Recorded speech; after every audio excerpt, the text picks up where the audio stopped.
Welcome into the best in true crime podcasting. This is True Crime Tuesday. I'm your host, Tim Dennis.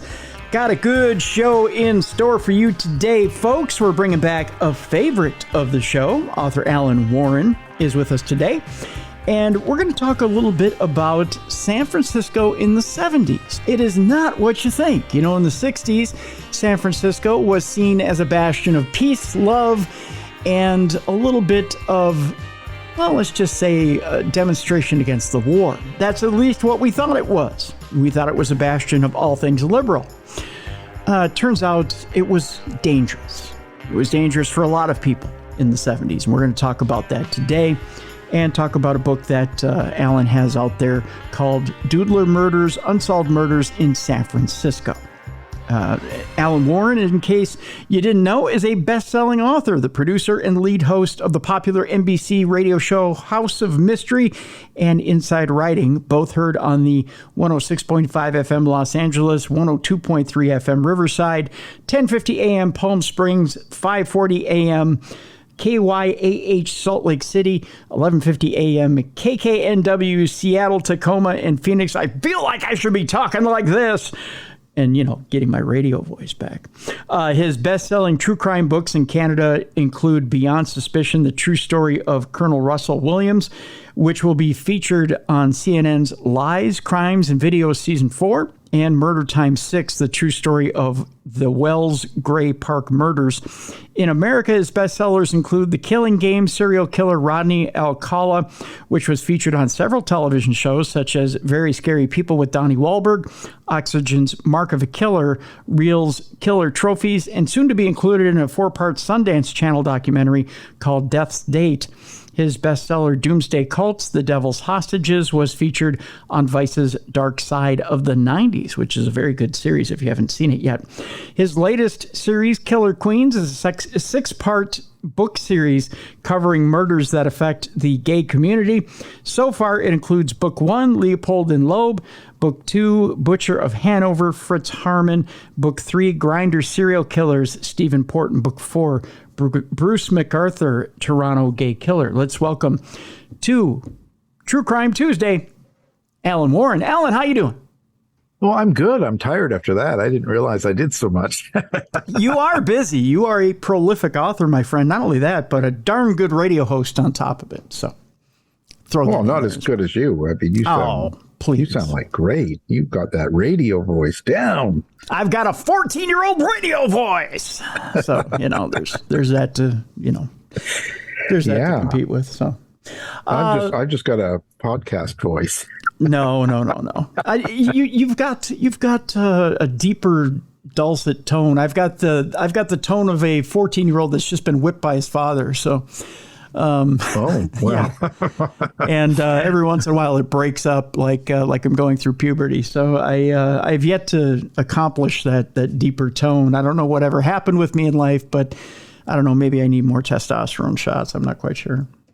Yeah, they're available, you know, from what I hear. That's what I hear, too. I don't know if I have to go to bodybuilders at Gold's Gym or where I need to go to get those, but... Well, your doctor will give them to you. Well, that's what they say, but... Yeah, I don't know. Just tell them you got low T. That's what I'll do. I've got low T. Give me those testosterone shots. I'm only in my 50s. I need those. So Yeah. Well, we need them at 30. Yeah, that's true. So true. So San Francisco in the 70s, in the early 70s, we're coming off the Vietnam, or actually we're in the Vietnam War, and it's one of those things that not only are there protests going on, but you've also got the rise of the Black Panther Party. You've got some other tumultuous things going on in San Francisco, but it's looked at as a bastion of liberalism, and it should be kind of a free love type area in California, shouldn't it be? Well, I think it has that perception, but it's not necessarily true. I mean, you're right in the fact that it's where it happens. Mm-hmm. It's where the fight begins, so to speak, and it's where the rallies will be and the protests and all the action. But when you're living there day to day, I don't think it's quite as as easy as one would think it would be. I think there's a lot of challenges. You're just at the forefront of it, and this particular case, amongst others, was going on at the time, and I think that kind of shows just how dangerous it could be to be gay and to be in San Francisco. And it wasn't as open as people assumed. And we were talking before the show that there were gay men coming down from Canada that thought that even though they were repressed in Canada, they thought that, well, finally, we're coming down to California where we can live a little bit more open. That wasn't the case at all, was it? No. I mean, sure, the fact that there were clubs, there were places you could go as a homosexual, as they would call it back then, and you could go to these places, but they were usually down an alley, down a set of stairs, hidden in a dark place, somewhere out of the mainstream. Or, of course, in San Francisco, you did have the Castro district starting, and there were places to go, but you still didn't want to be too public about it because you could lose your job still. It was made legal in the late 60s, 67, but everyone in their time frame, and I think it's even mentioned in there about even the police sergeant in San Francisco publicly on the air said that he would never hire a homosexual because they're criminals. So your mindset in that city in that time was, gays are criminals. Criminals, and I believe, wasn't the quote something like morally bankrupt? Yeah. That was, if you get into it, he was, and that was considered okay. In fact, people just believed that. But, if you're gay, we decided that we're not going to put you in jail, but you're still really, you've got moral issues and you're a criminal. You're not a good person. You know what I mean? There was still that kind of frame of thought.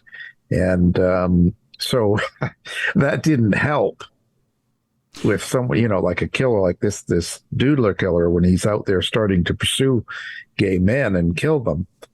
The police were not really that interested in doing anything about it. Yeah, there's an example in here. It says in 1970, a gay postal worker was fired for moral incompetency, so he sued them. And in November of that year, he won and was given his job back. His win would inspire others to follow his lead and do the same at any chance they could when someone was wronged. Which, when you think of that, I mean, you think of that in today's terms in 2023, that somebody would be fired for moral incompetency just for the way they live their life is so mind-blowing. I can't imagine it that someone would delve into somebody's life and just say, well, just for the way you're living your life, we're going to take your job away. I don't think people realized how they were so into people's lives. Like, this is the time too, right? Even the 60s and stuff and 70s, you would never get pregnant and not be married. Yeah. You would never move in with your boyfriend. Like a girl would never, like that was so inappropriate. Right. Do you know what I mean? Like there were so many rules that were in place, and it was a totally different world. And so, you had to watch what you said, what you did, how you dressed, where you went. It was because you would lose it all. They could not rent to you if they didn't like what kind of person you were. You could lose your job. All sorts of problems. Yeah, very much so. Alan, I want to stress something with this book that I think a lot of people overlook.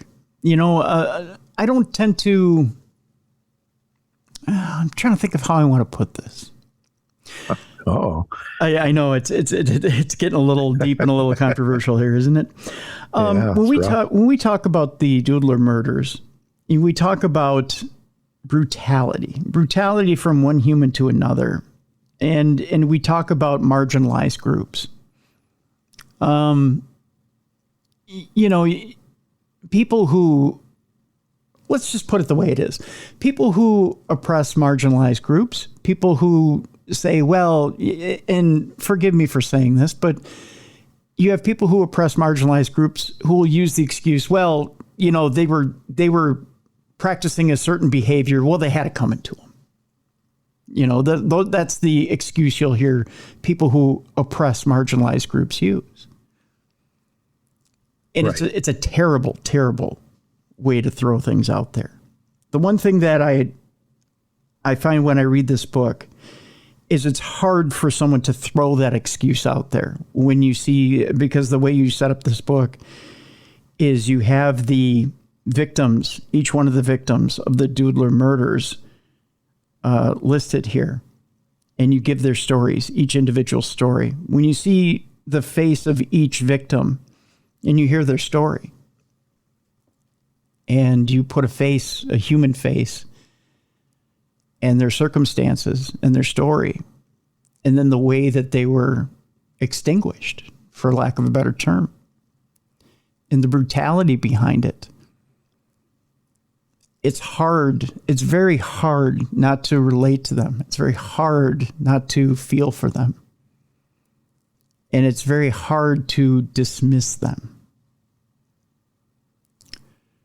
Why do you feel it is that people still can dismiss a marginalized group when brutality is brought upon them? How is it that people can separate human feelings for another human when brutality is brought upon them? Well, if I knew that answer, I'd be rich. I don't know. I really don't know. You know, it's gone on for years and it continues to go on.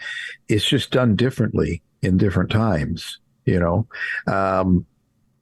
I guess if you have a life that you're living and things are going pretty well, and you see or hear about someone that's having a struggle, it's easy to dismiss them or put them down because of things like, oh, well, they're gay or they're whatever. I guess it's easy for some people to do that. I wished I knew why.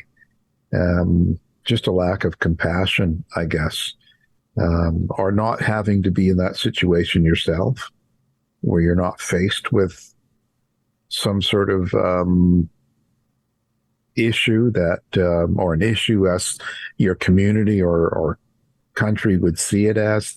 You're not put into that position where you're kind of in that underdog sort of look. You know, people aren't looking down on you. I guess that's it. If you would never know if you weren't in that position what it would be like. I think that's the hard thing, right? Yeah. I mean, in the end, that's somebody's uncle, that's somebody's brother, that's somebody's cousin, that's someone's family member. It's someone's friend.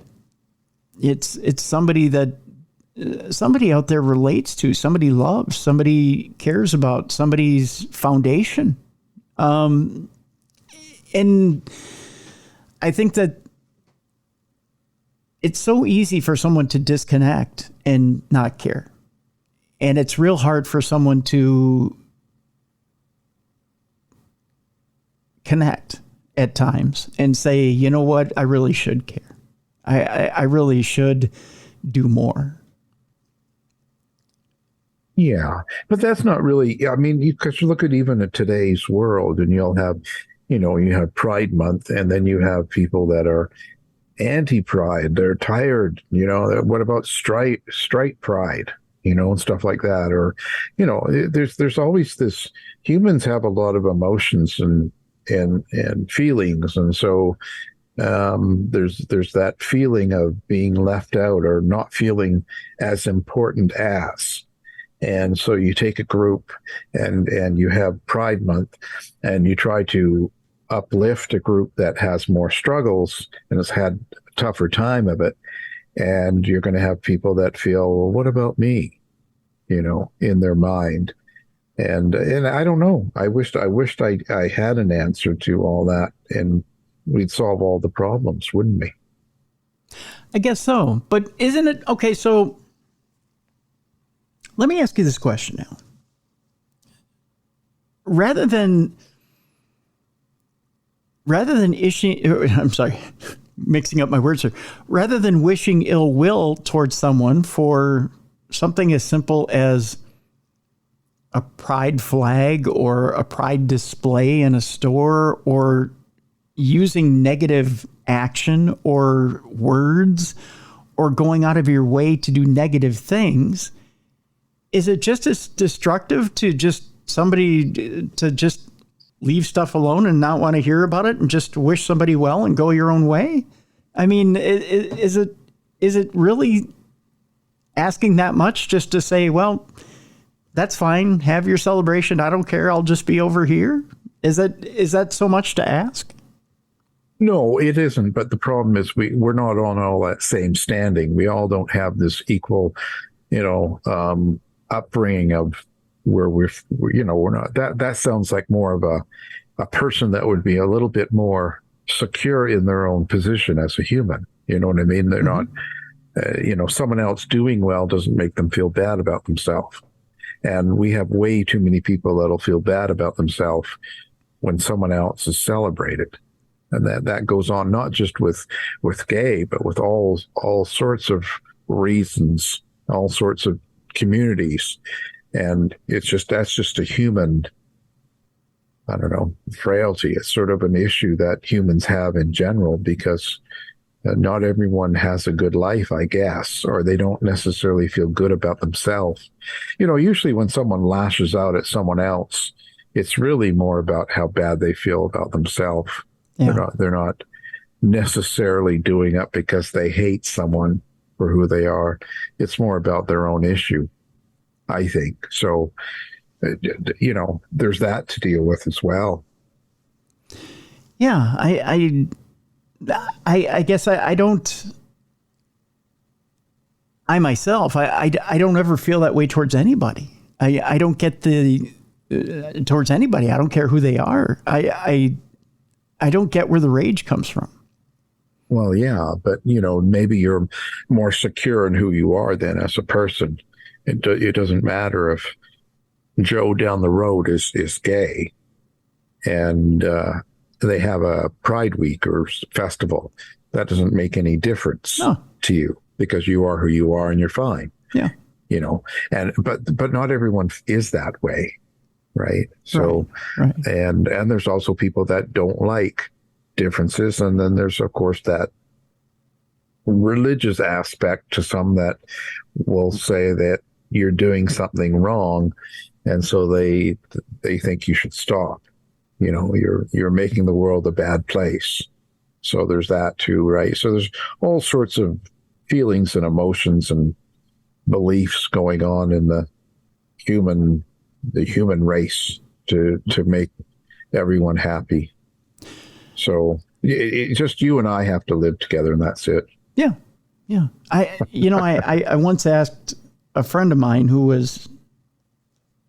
he was going on about, it wasn't this issue in particular, but it was another issue. He was up. Actually, if I told you what the issue was, it would not only give away my friend, but it would tell you exactly how childish it was. Had to do with something on television. He didn't like something that was going on television, of all things, and it was about the way something was written on television, and it was a plot for a television series.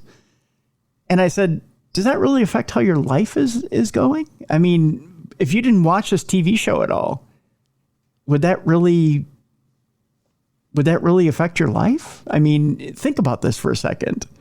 I mean, does this really affect how you breathe, how you eat? I mean, is this going to really ruin your day? You're going to let this ruin your life? I mean, life goes on, I mean, it's a TV show, you're going to wake up tomorrow, you're going to breathe, you're going to eat, you're going to shower, you're going to go to work. Things are going to be all right. It was just one decision made by a television show, and life goes on. No, for me, I'll be crying in the shower for 10 hours. I won't get out of bed. It's the end of the world if they cancel my favorite show or kill off a character. That's how I live. But it's there's more important things, No. and to me that it's just it seems like priorities are in order. And they are. Yeah. And there's it just seems like at times we lose sight of priorities because, as you put it, and I think you put it very eloquently, we lose sight at times of and it's a security thing. It's an internal security thing. And that makes us lose sight of our priorities. Yeah. We all deal with things differently. So, and you see that a lot of times in cases with minority groups, you would say, or different, smaller groups of, whether it's a race or whether it's sexuality or whatever it is. There's always sort of been that, and it will always take the brunt of what's going on at the times. It takes second door to it, to the major things going on. So that it's kind of gone on for as long as recorded history. This is just another one of many series of killings or things that have gone on that kind of didn't really get the, and it still goes on today. Mm-hmm. You can say, well, and throughout this whole case, the police did not do a really very good job or a very caring job throughout the whole scenario, and never did catch the killer. And it was really based on who was being killed. And I'm sure that this sort of thing still goes on today.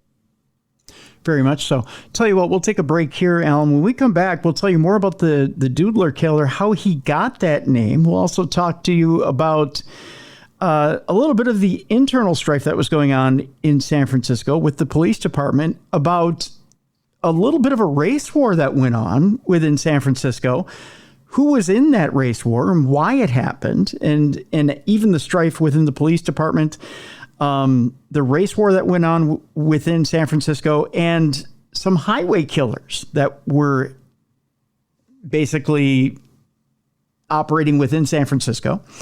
That's all coming up after the break. Again, the name of the book is The Doodler Doodler Murders. It's hard to say, by the way, Alan. Doodler Murders, Unsolved Murders in San Francisco.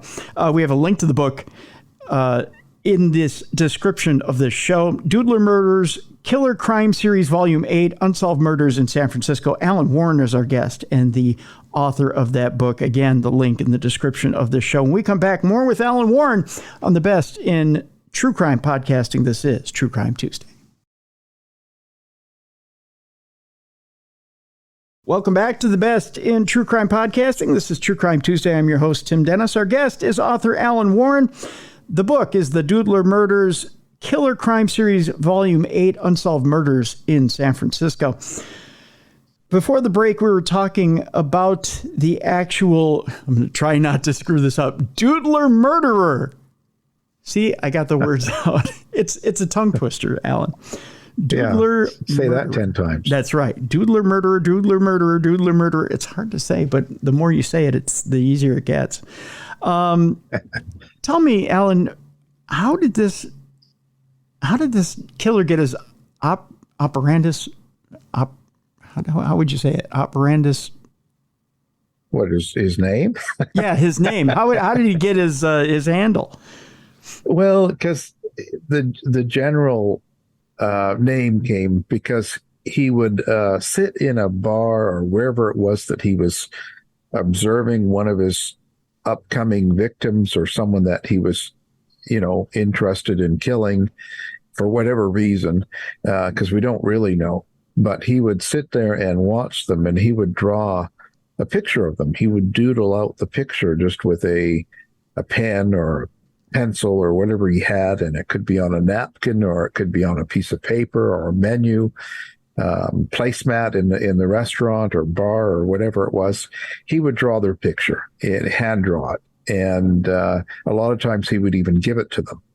And that would be his way of introducing himself to them, is by showing them what I drew, and it's a pretty good picture, a pretty good likeness, and that would be his way of getting into talking to his victim, and that could lead, even further. There's a few people that didn't get killed, or they got away, and this is how we kind of know what he was doing, his style, his kind of MO, as you were saying. That's how he got the name.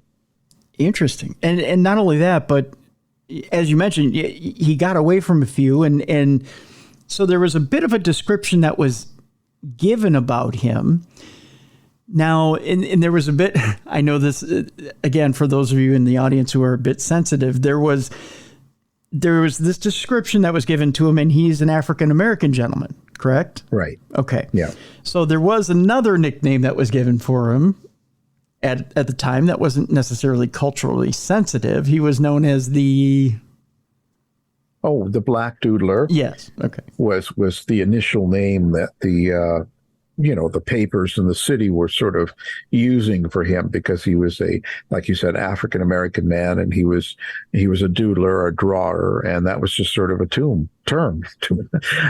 that they used back then. So he was known as initially the Black Doodler. Yes. And it kind of changed to just the Doodler of San Francisco a little bit further down the road.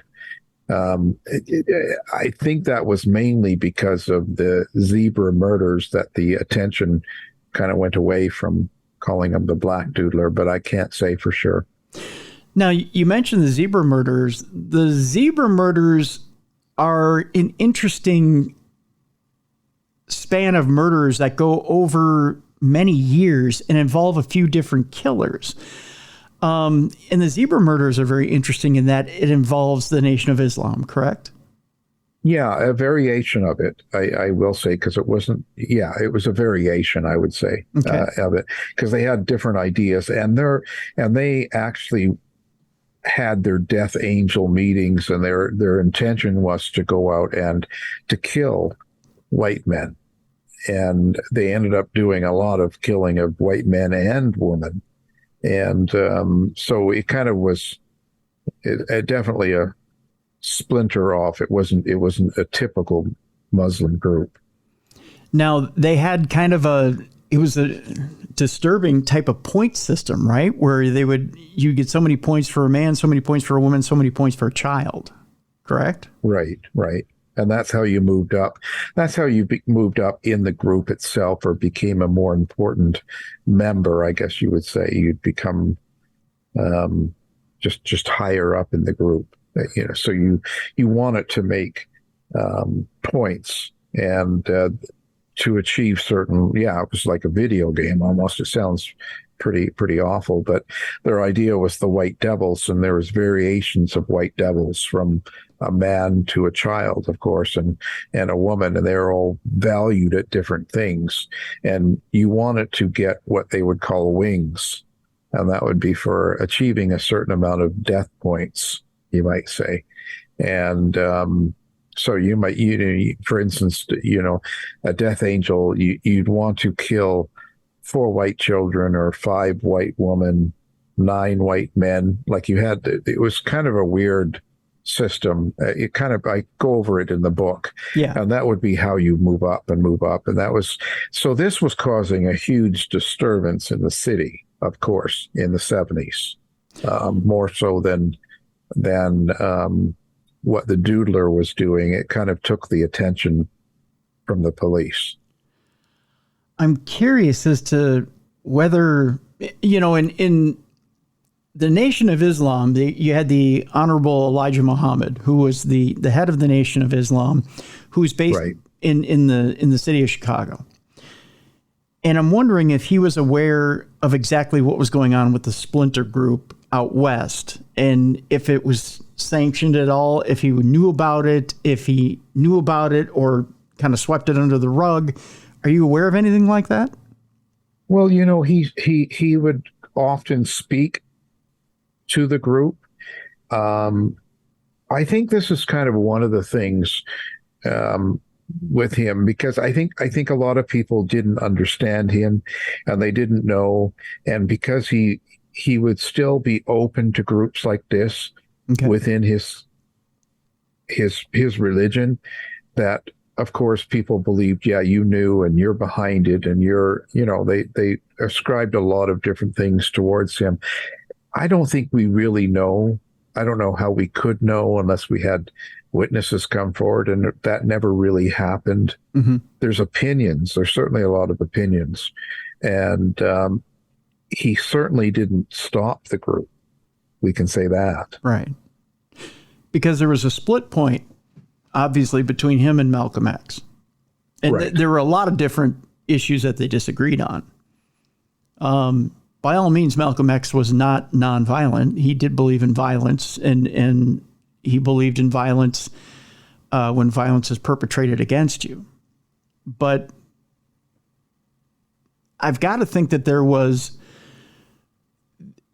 some things in there that forced him to split from Elijah Muhammad. Oh, for sure. I mean, well, for him, it started with anger, and you can certainly see that.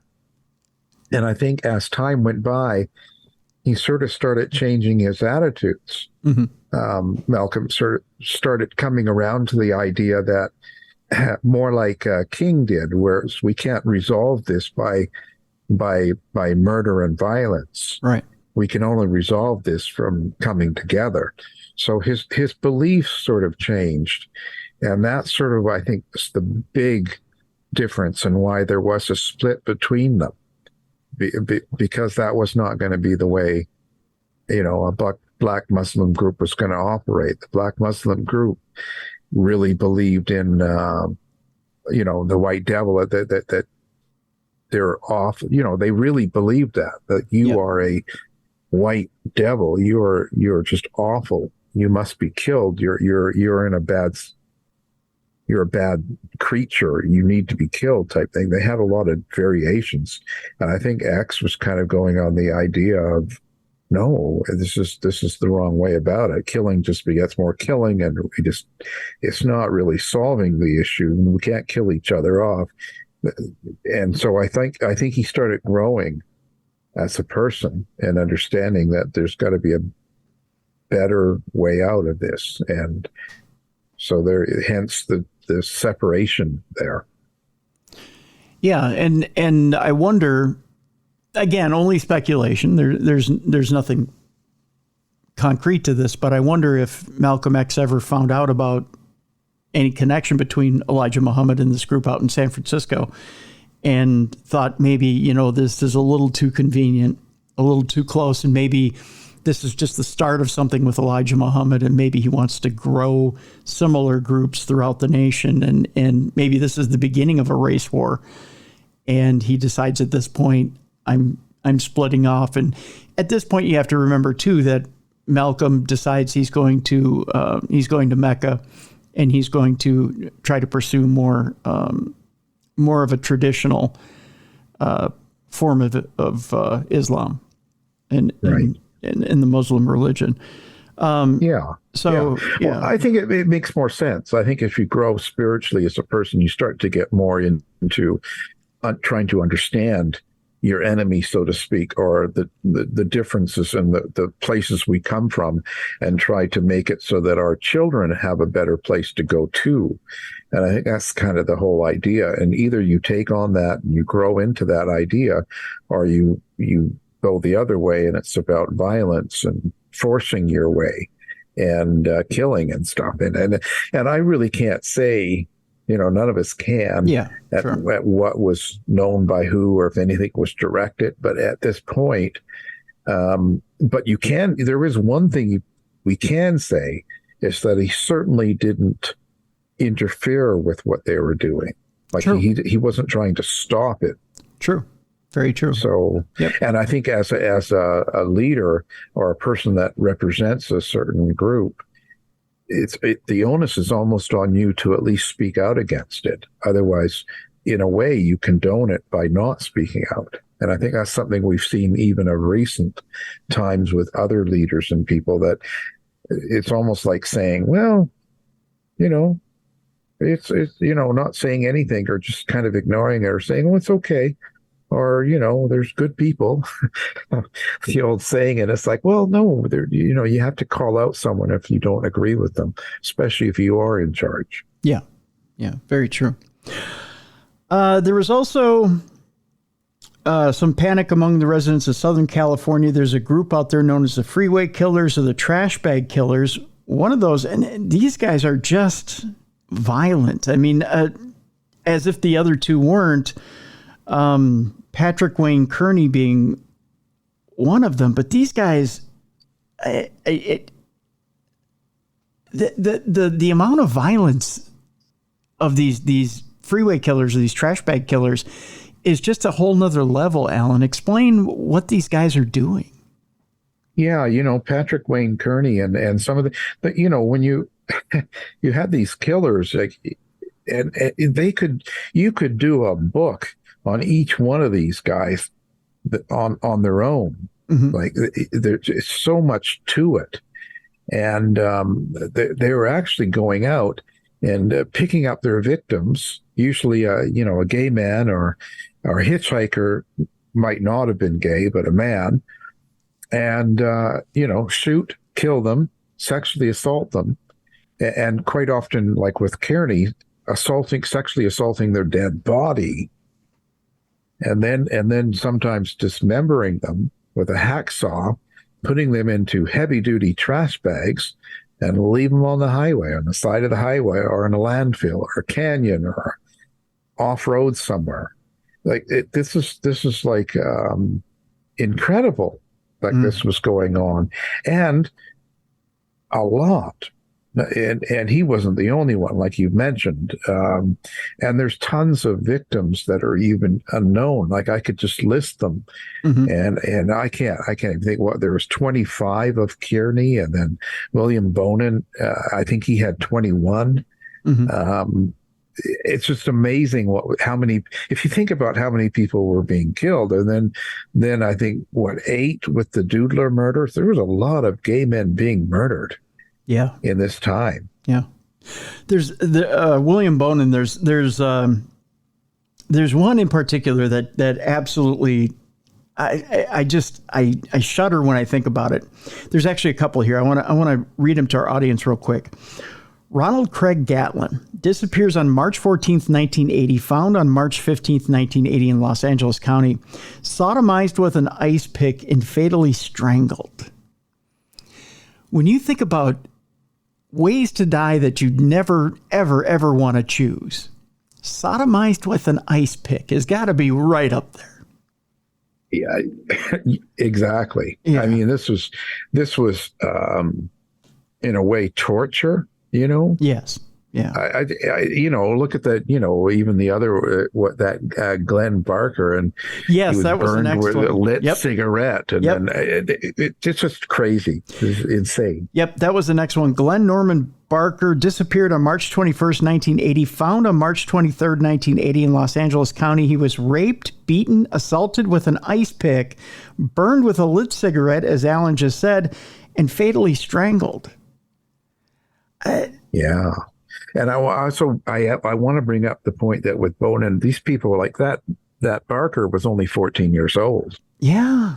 We're not talking, this is a 14-year-old. Yeah. A lot of his victims were 12, 14, 15, 16.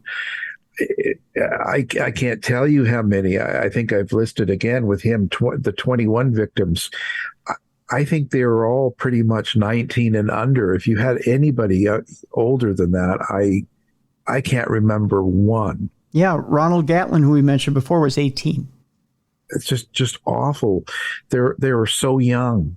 I mean, you couldn't even call. That's why you couldn't even really call them gay. In the fact of 13-year-olds were not going to gay bars, and right. You know what I mean, and right. living a life. They were going to school. Grade 7, grade 8, and this is not, so he was extremely awful. Probably the worst of the known, I guess, freeway killers, we'll call them. because I know that the other major one there, Kearney, he was also, he had a lot of older victims that were 19 and in their 20s, 21, 23 and stuff, that were picked up at a bar or picked up somewhere in a, Yeah. 27-year-old, 28-year-old. He was, not that it was good, but I'm just saying that they weren't just 12, 13-year-old children. Right. It looks like, I think, what Bonan's oldest was it 19? Would that be Darren Lee Kendrick? I think it's probably the oldest one. And that one was horrific. He was forced to drink hydrochloric acid and fatally stabbed in the ear with an ice pick by his accomplice, Vernon Butts, after being chemically poisoned by Bonin. Yeah. I mean, just horrible. Yeah, these are true. That's what I mean. These freeway murders, these highway murders there were just horrendous and probably the most awful that they had seen in that city. Even to date, this is probably they're probably the worst. And yet, not a lot of attention. Got away with tons of murders, all at the same time as the Doodler, all at the same time as the Zebra. It was if you just take those series of murders and put them together in the 70s, think about what was going on in that city. And all at that same time, Alan, as you've got these things happening in the city, the San Francisco Police Department has internal strife as well, because you have, for all intents and purposes, you have the Nation of Islam running around and they're shooting whites. And inside the San Francisco Police Department, you've got an internal race struggle, don't you? Yeah. And that caused a lot of problems. There already was. And let's, you have to be brutally honest here. The 60s was still really a tense time with the races, and having black officers was a challenge to society at that time, and even as the white officers. So there was a division, and it was a very big minority, and it was a tough thing to overcome. And then you throw in the Zebra murders, where whites were just being killed randomly just for being white. And so then all of a sudden there was a division between the black and white police, and that made it even worse. So it became really intense, and nobody wanted to work with black cops and white. It just made it. So there you go. You've got that thrown on top of it. And then like I said, when we bring into the Doodler as well, then you kind of got, well, nobody wanted to do the case. They didn't have anybody really in charge, or it seemed like every month someone else took charge of the case and did nothing because, well, they were queers. You know what I mean? They were at the bottom of the barrel. They had to solve other things going on in the city, and not to mention they had to, settle their own problems with their own like little race battle going in within the police force.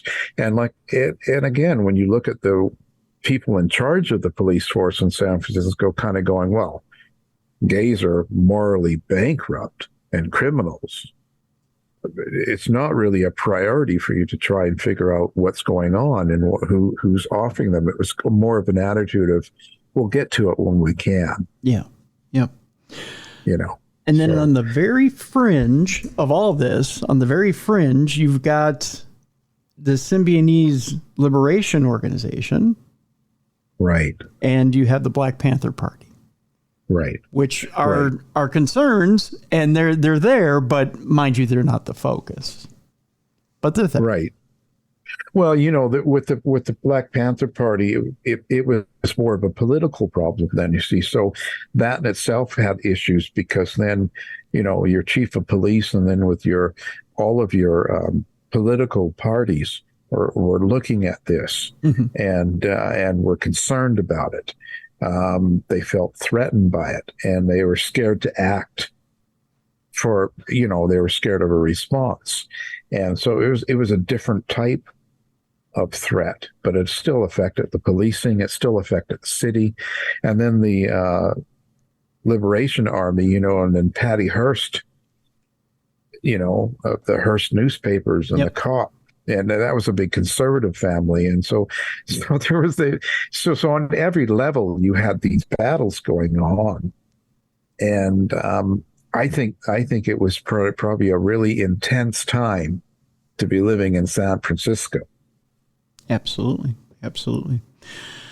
It's a fascinating book in that, Alan, it's a combination of a tough time, a time of strife in San Francisco, and not what everybody would think. I mean, when you think of San Francisco, you think Haight-Ashbury, you think free love, you think, kind of a freewheeling time in San Francisco. It was hardly that.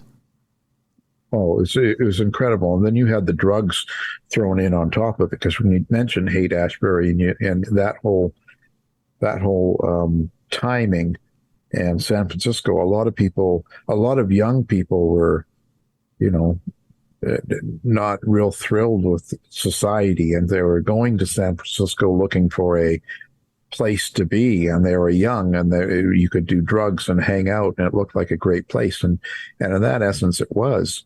But there was a lot of drug addiction going on as well, and they started opening up the drug rehab places, and then so there was that issue too. So it was a really, really tough time. Mm-hmm. And I find it very interesting. I think it's an interesting period of time, and it kind of shows us, when we look at today's issues and things in our headlines today, a lot of people forget how intense it would have been back then. You know what I mean? Like they think, oh, this has got to be the worst I've ever seen it. The division, the divisiveness, and you hear all these struggles.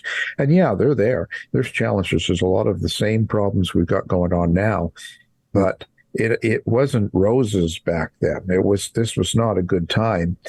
In a way, it's better now, because we're a lot more open to talk about it, and there's a lot more on the table. We know a lot more about each other and our differences than we did back then. You know what I mean? Yep.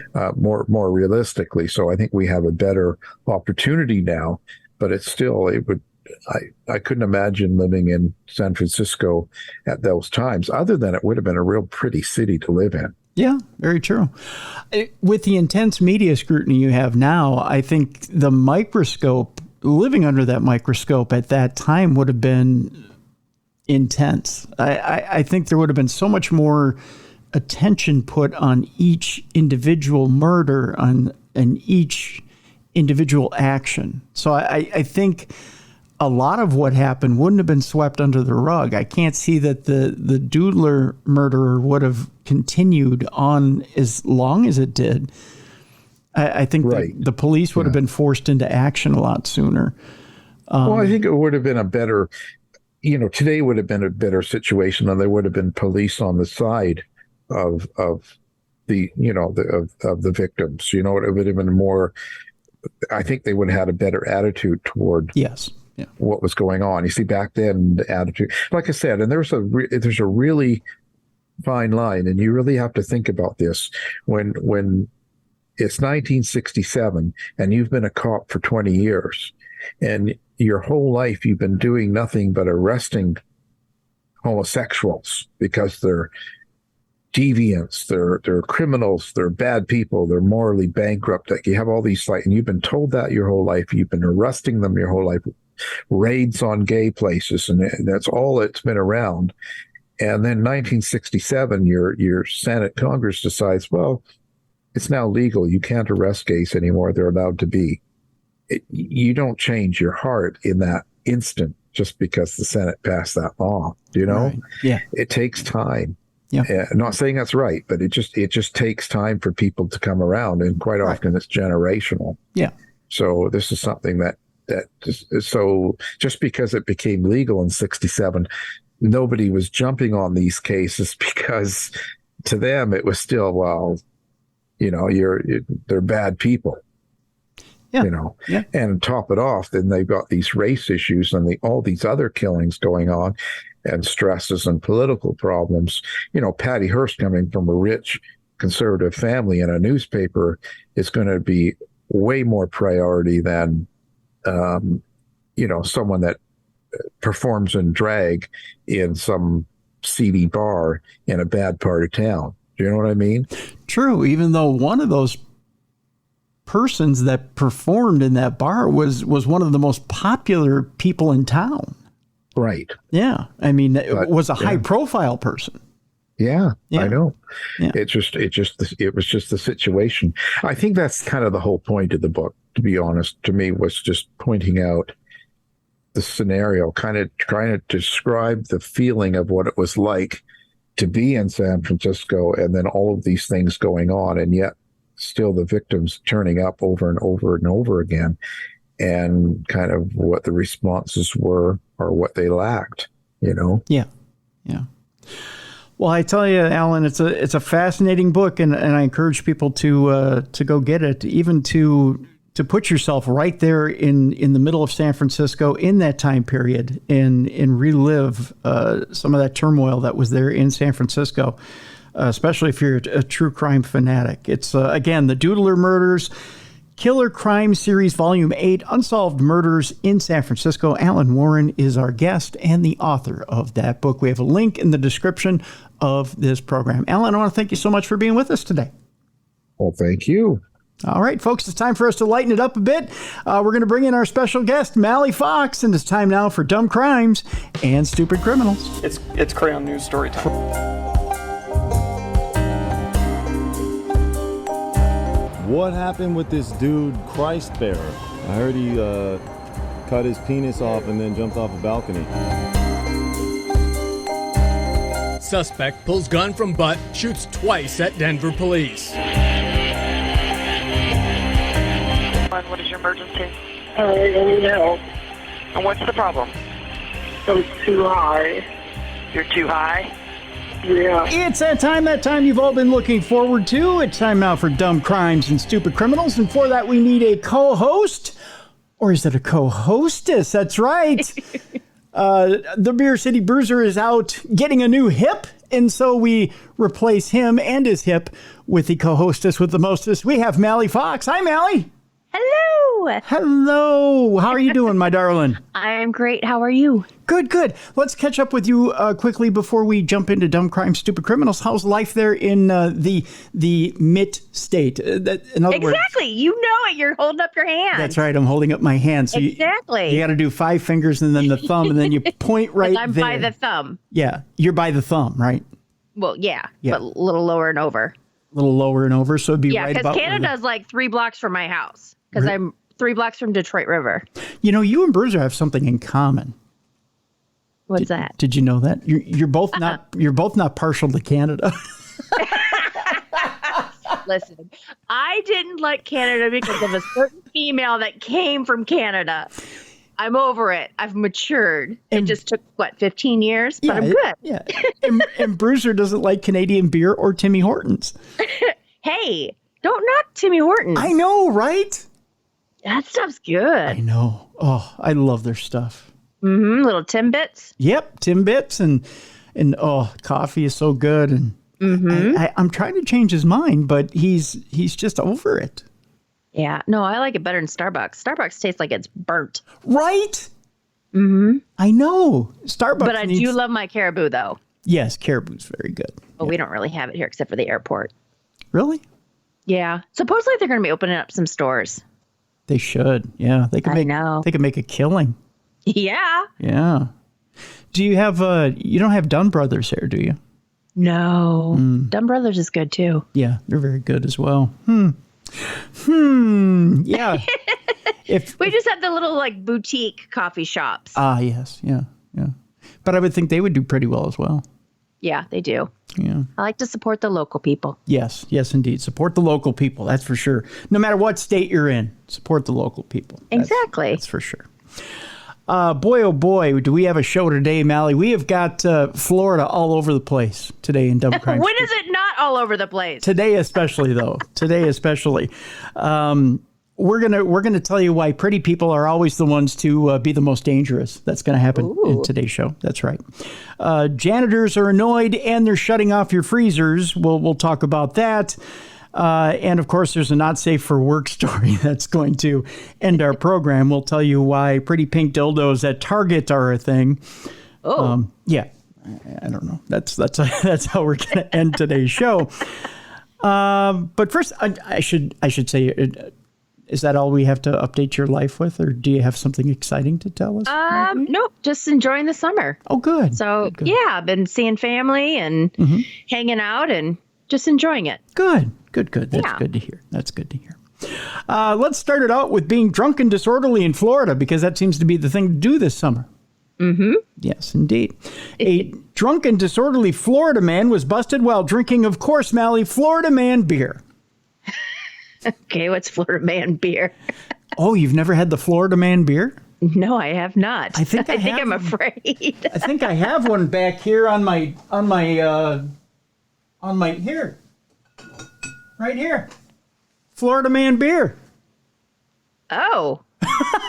Melly didn't Double believe me. IPA. See? Florida man IPA. Oh, boy. Yeah, I have a bottle right here in front of me.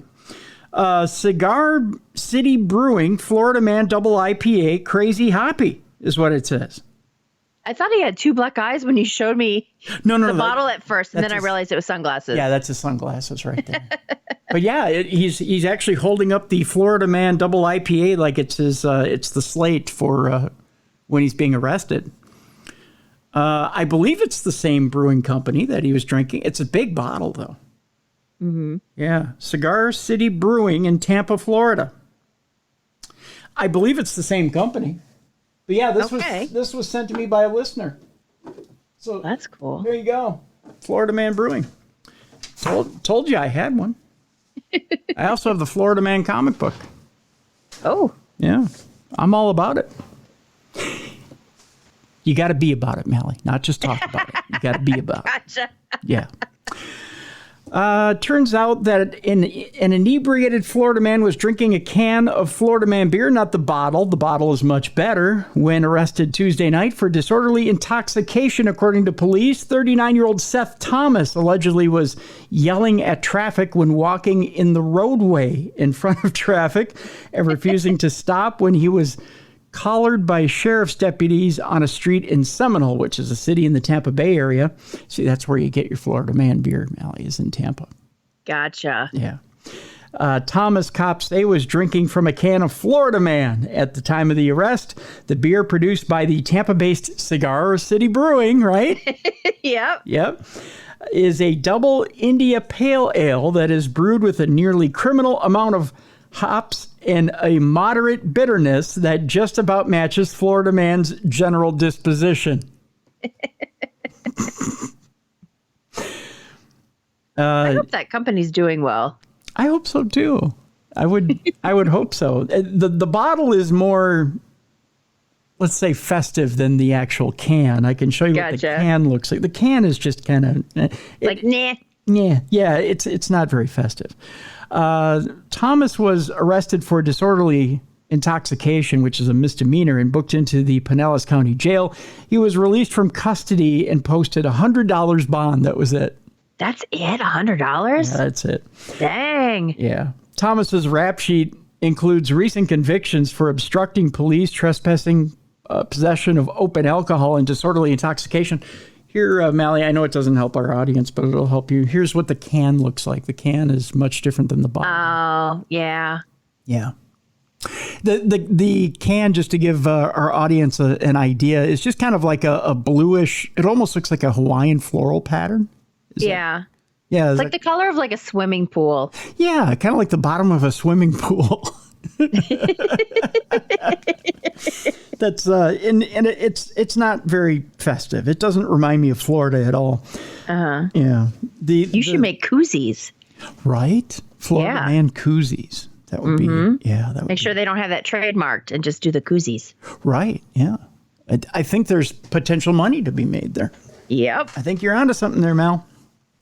Let's continue with the alcohol theme, shall we? Yeah. We're going to go to Toronto. Where I know you and Bruiser have some mutual hate there. No, I'm kidding. I'm kidding.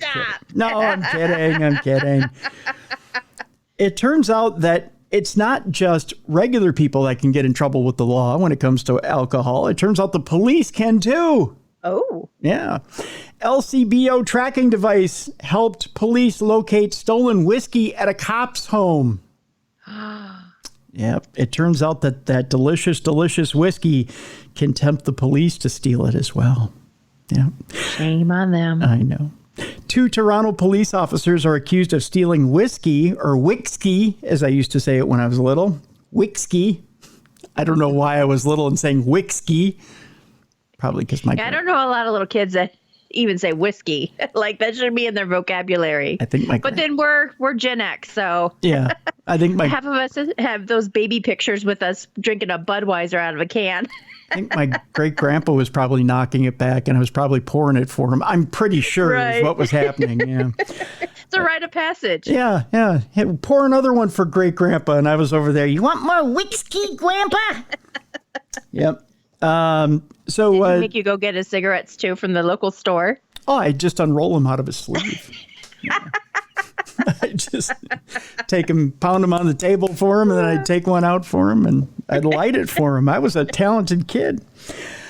2 Toronto police officers accused of stealing whiskey that they had recovered during an arrest were both charged after an LCBO tracking device led investigators to one of their homes. Newly released disciplinary documents suggest the officers were charged criminally after they allegedly stole 2 bottles of alcohol that were seized following the arrest of a suspect on April 12th. At the time, police said that the stolen items were recovered from one of the officers' homes in a vehicle belonging to the other officer, but few other details were provided at the time. Police tribunal documents that were released earlier this week, however, shed more light on the case. The documents state that both officers had responded to a reported theft from an LCBO near Dundas and I believe it's Yonge Streets when they took a male suspect who was wanted on several outstanding warrants into custody. At the time of the arrest, the suspect was allegedly in possession of 2 stolen bottles of Johnny Walker Black Label whiskey, Mally. The old Johnny Walker Black got him. If you're going to steal something, I would want something a little bit worth more than that, where I can pick it up at the local, Kroger. Yeah. Although, you know what? Johnny Walker Black is my old man's favorite.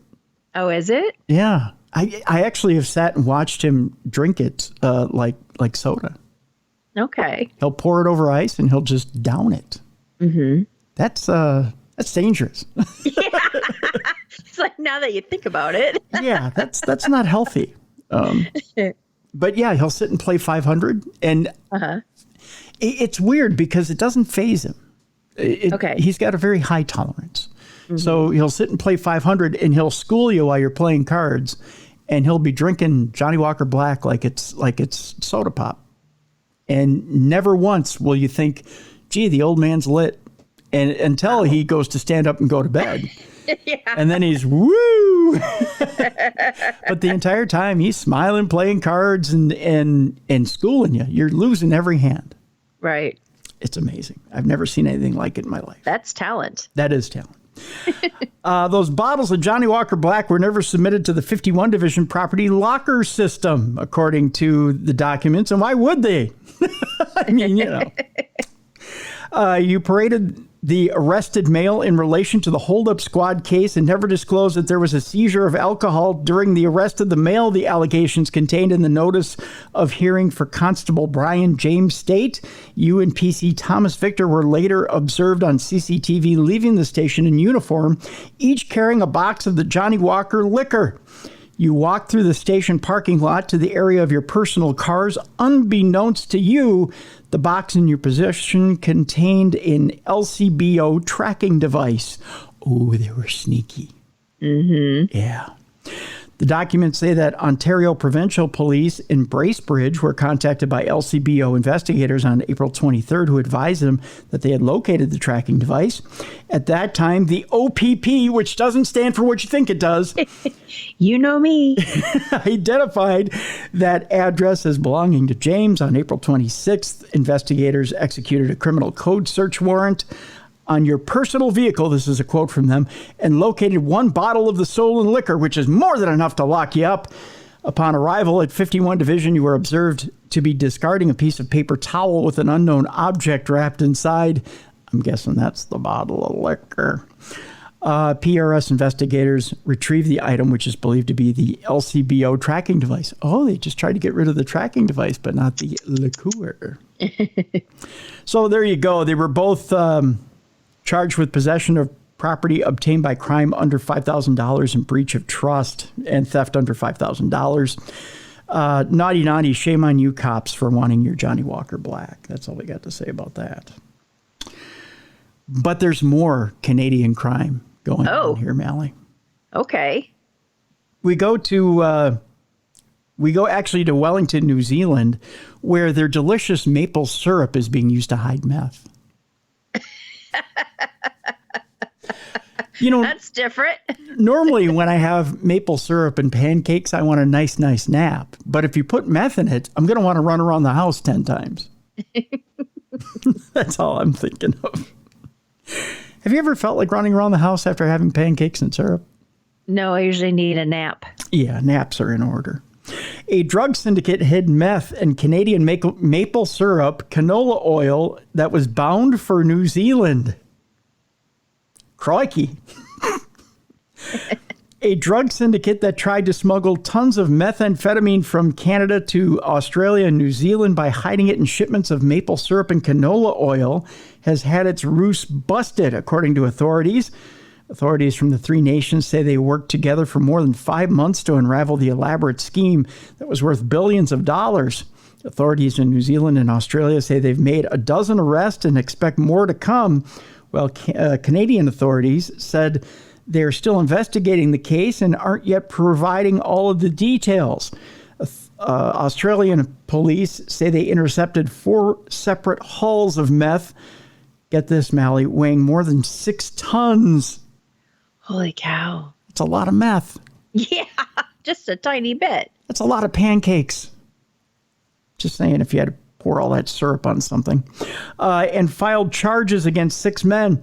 They said that in January, Canadian authorities alerted them that, 2,900 liters or 766 gallons of liquid meth had been hidden in 180 bottles of canola oil bound for Australia.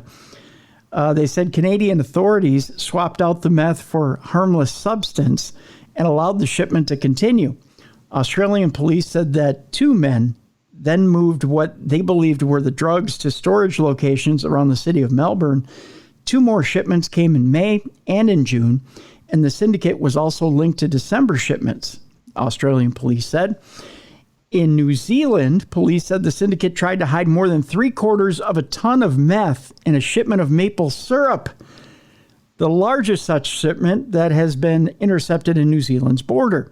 New Zealand police said that they have arrested and charged 5 men at a rural property near the town of Helensville, north of Auckland, New Zealand, which had taken the bulk of the shipment. A 6th person that police say took the remainder of the shipment was also facing charges. The international drug trade and organized crime groups are creating havoc and harm in communities around the globe. New Zealand Police Commissioner Andrew Coster is quoted as saying, "Our best opportunity to disrupt, intercept, and keep our communities safe is to work collaboratively with other agencies and other nations." So was it hidden amongst the bottles or was it in the bottle? As far as the maple syrup, that's a good question. I got to think it was in the bottle. Because how do you, I don't know how you do meth, but if you inject meth, are you injecting the syrup or is there a way to separate it or? I got to think you That's probably... a sugar rush. Yeah, it is. I got to think with the meth, you probably got to put it in a container or you got to put it in some sort of container, then put it in the syrup And then so it put doesn't it inside. dissolve. Okay. Right. Okay. With the liquid... So you're not like sprinkling it in. Right. No, because you'd lose the product. With the liquid meth, you're just putting it in a canola oil container. Okay. And instead of canola oil, it's strictly liquid meth.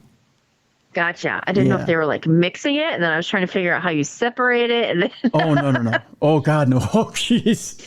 Can you imagine trying to fry something up in canola oil and you're frying it in liquid meth and you'd have an explosion in the house?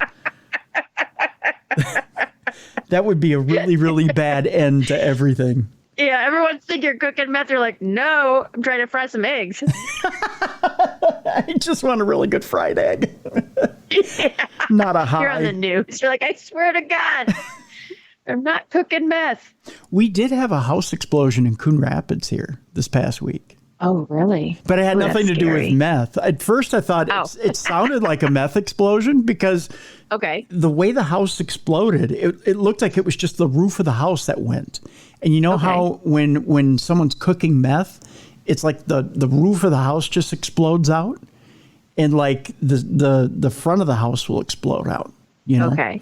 it's like a blowout of one side of the house where they're cooking it, and that's exactly what it looked like. But it turns out the way the story went with this house that blew up in Coon Rapids, Minnesota, is that the guy who was in the house at the time, first of all, this house was condemned, okay? Okay. And the reason it was condemned was because his parents that lived there both were deceased, and the city had condemned the house, and they had turned off all the services. He went and turned the gas back on. Oh. And then tried to cook something. Gotcha. And he got this rush of gas, and boom, house explodes. Was he okay? No. In fact, he was in, if I remember right, he had burned up his face. He came running out of the house, and I think a neighbor or something had grabbed him and tried to take him to the hospital. But he had shards of glass and wood embedded in his face, and his face was on fire. Oh, geez. Yeah. So I think he was in critical condition, if I remember right, at the hospital. I don't know what his current condition is right now, but they didn't release his name. Yeah, it was a sad story, but he was squatting. He was trying to squat at the house because he was kicked out of his previous house. He was staying with friends at one point. Gotcha. Yeah. So that was that story there.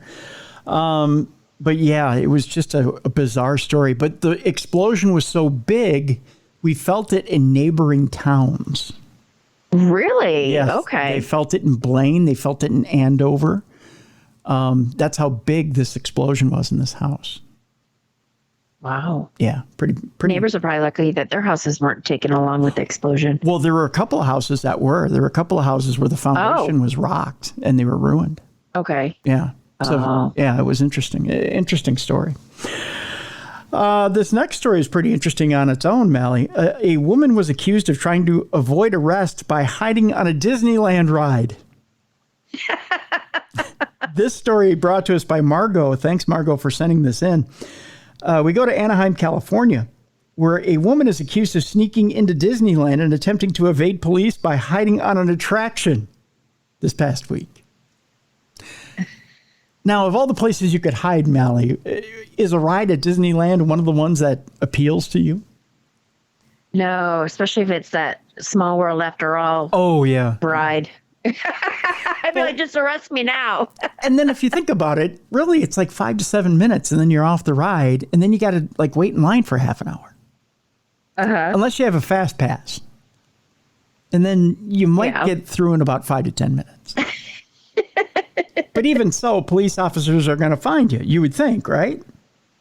Well, yeah, with all the CC camera, cameras that they have everywhere. Yeah, exactly.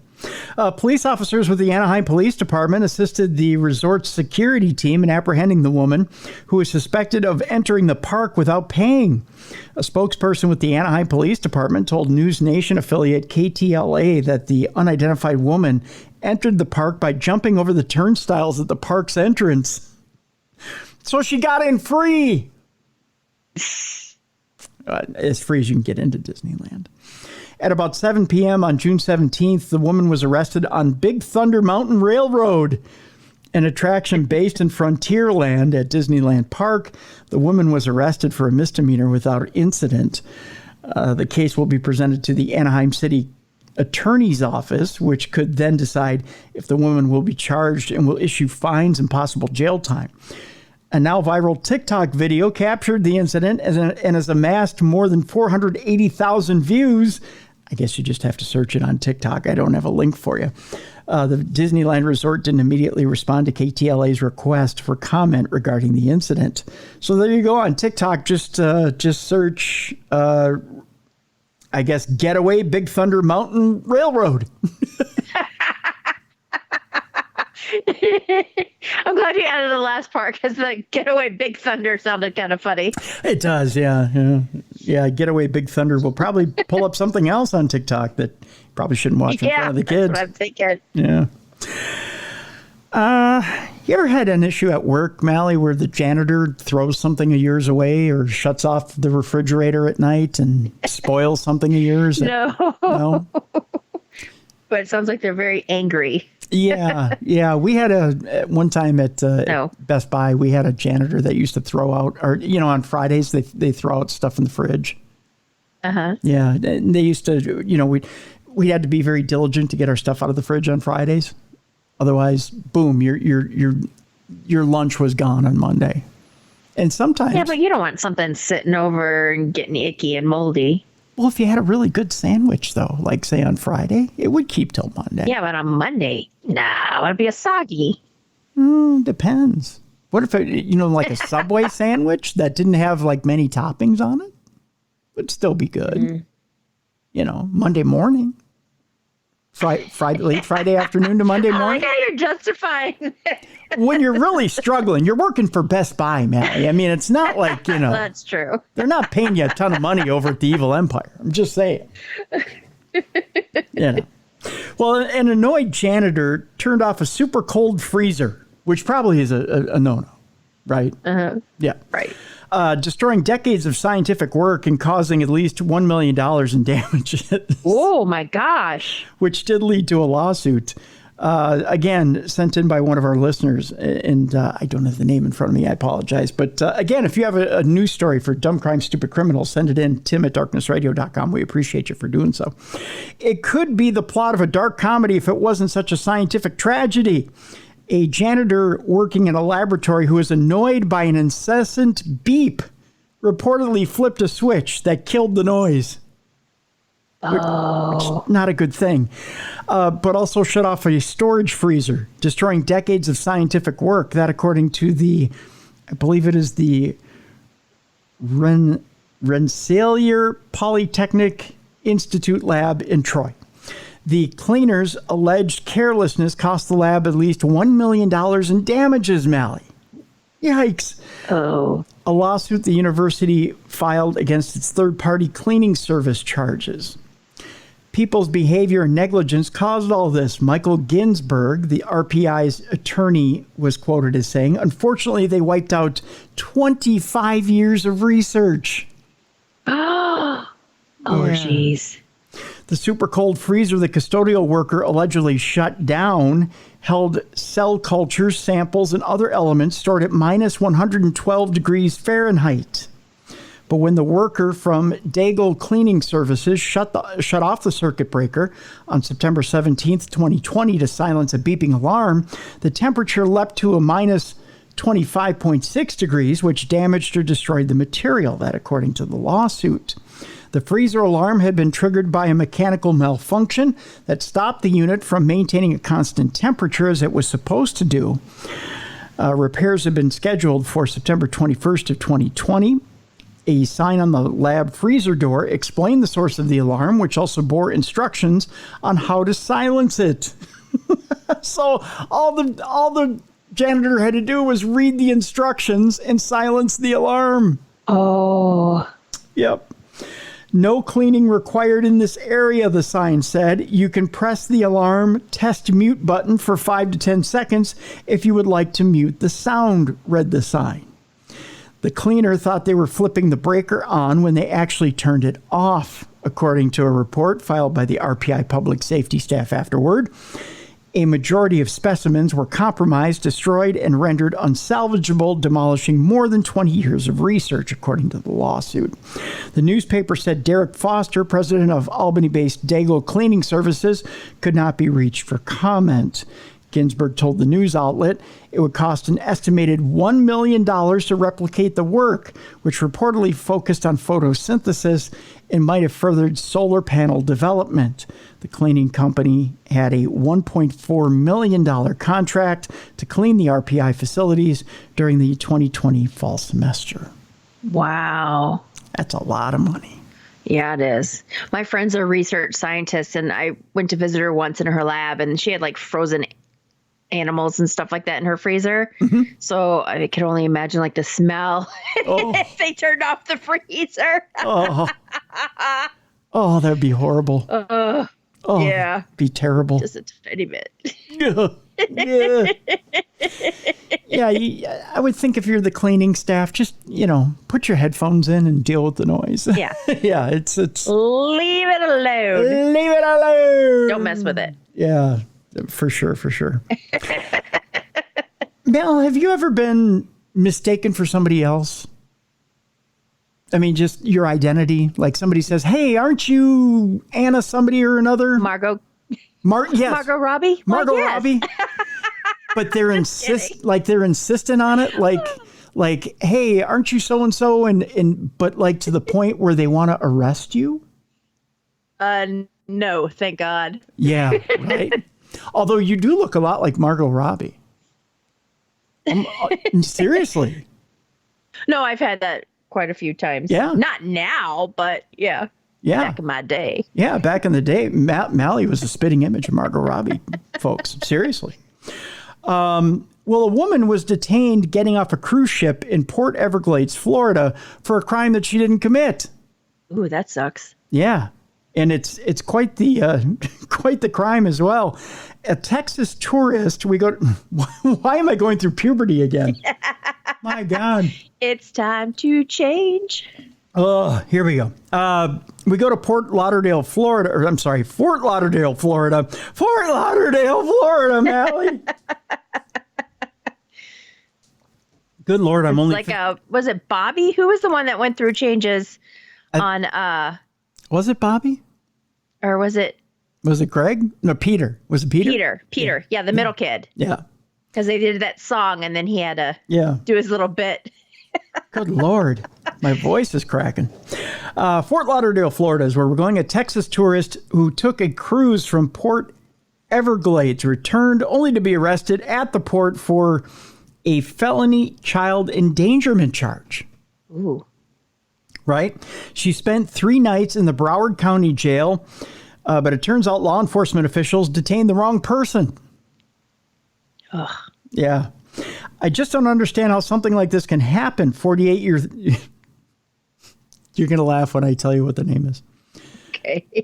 48-year-old Jennifer Heath Box. When I think Heath Box, I think Toffee Box. I don't know why it's funny to me. It's only funny to me. Of Houston told Local 10 News, Heath Box, this is what they call her for the rest of the story. Okay. Heath Box has never been arrested before. The whole time I was like, this is not happening, she said. The strip search, the humiliation, the shackles, the prison uniform, being issued blankets. I got to think Heath Box was her name in prison. You got such a sweet box, Heath Box. She said she missed saying goodbye to her eldest son, who deployed on a 3-year military mission while she sat behind bars for a crime she never committed. Oh. Yeah. I smell a lawsuit. Yeah. You smell a lawsuit, Heath Box. It was her first cruise. As my voice cracks. And they were celebrating the fact that her brother was cancer-free. Oh. I know, this just gets worse, Mel. When the ship docked at Port Everglades, Heath Box, I can't call her anything but the wrong emphasis on the wrong syllable. Heath Box scanned her identification as she disembarked the ship, and it automatically came up with a warning, she said. At that point, security surrounded me along with the police, asked me if I was Jennifer Heath, and asked me to remove my jewelry. Yikes. Yeah. Heath Box said she was told that there was an active warrant for her arrest out of Houston. I said, what am I being arrested for? Heath Box said. It's my dogs. Being arrested for endangering animals, evidently. Heath Box said that's whenever they said child endangerment. They escorted me off the ship in front of everyone. Heathbox claims there were plenty of signs that authorities detained the wrong person. She says that the person described in the warrant was not her, which should have raised a red flag. She said she pleaded with the arresting officer, Broward Sheriff's Office Deputy Peter Peraza. If the name sounds familiar, Peraza is the deputy who was reinstated after being acquitted of manslaughter after shooting a man who had an air rifle in 2013. Oh, geez. He's known for his mistakes now. Yeah. Yeah. Now, is Heathbox one word, or is it like hyphenated, or is it 2 words? It's 2 words. Heathbox. Okay. Yeah. Okay. And the person that the warrant was for was just Heath. Yes, just Jennifer No box. Heath. No box. There was no box in that Heath.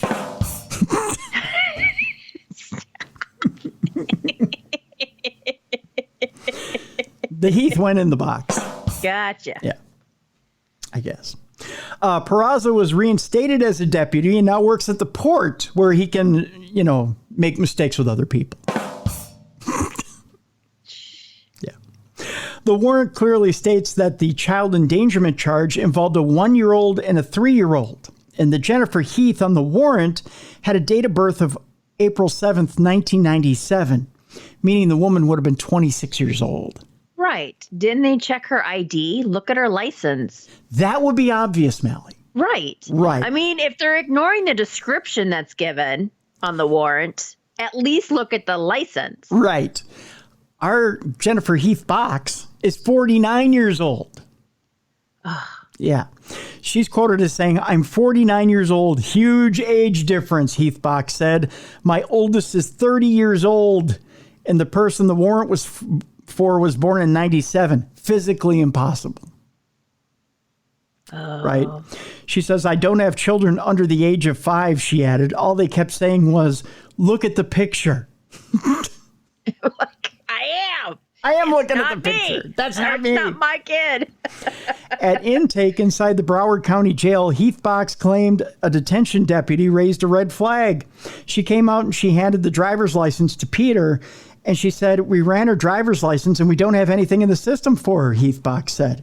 Peter came back and said, "No, it's her. Let me show you. I can prove to you it's her. I will show you the picture." Again, that was all he was focused on. Heathbox was booked. I love saying it that way, Heathbox. Heathbox was booked and placed on a hold for Houston and sat in jail. Oh, God, Melly. She was sat in jail December 24th, 25th, and 26th of last year over Christmas. Okay, so she's celebrating her brother is free of cancer. Yeah. She missed the son that was deployed. Yep. And she was held in prison or in jail over Christmas. Yep. Because of one idiot. Yep.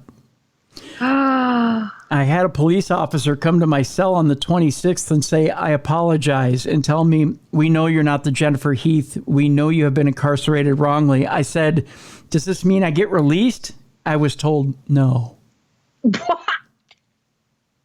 Oh, what, my because God. that one guy had to sign off?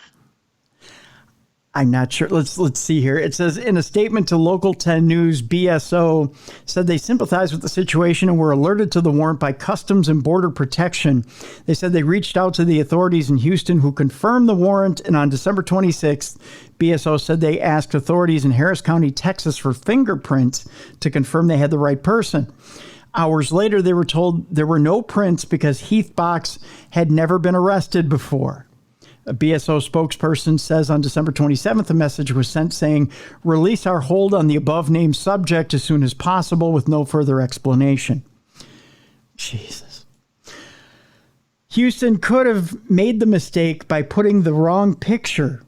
There were so many differences, it didn't have to be taken that far, Heathbox said. So in other words, they put the wrong picture on the warrant. The sheriff's office said Peraza allowed the appropriate protocols and that his actions were reviewed by the Internal Affairs Division and no employee misconduct was found. The matter is now closed. When I was getting released, I was told, "We are sorry it happened," Heathbox said. "I'm spending my funds trying to clear my name, and so far I've spent $10,000 of my savings trying to clear my name. I'm terrified that this can happen again," Heathbox said. Oh, poor lady. I mean, I know that police are always told by people, I'm innocent. So they probably just became deaf upon, with her saying, Yeah. I'm innocent, this isn't me. Yeah. But come on, dude, you had flags. Yeah. Yeah. That's just ridiculous. That's out of control. But yeah, you're right, Mally. They always hear I'm innocent. It's not me. Yeah. It's not me. And in this case, it wasn't her. And it's just a tragic tale. That's for sure. Oh, poor lady. Yeah.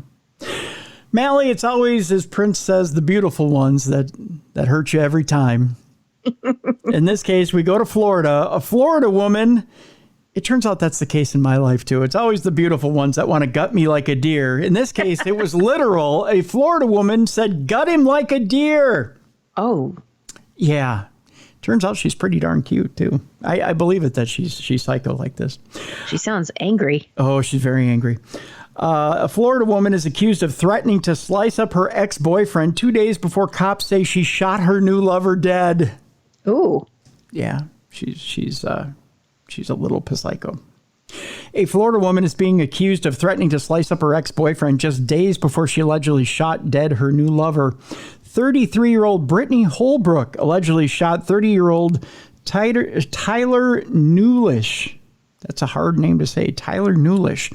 In the back. She shot him in the back in the early hours of June 17th at their Key West home.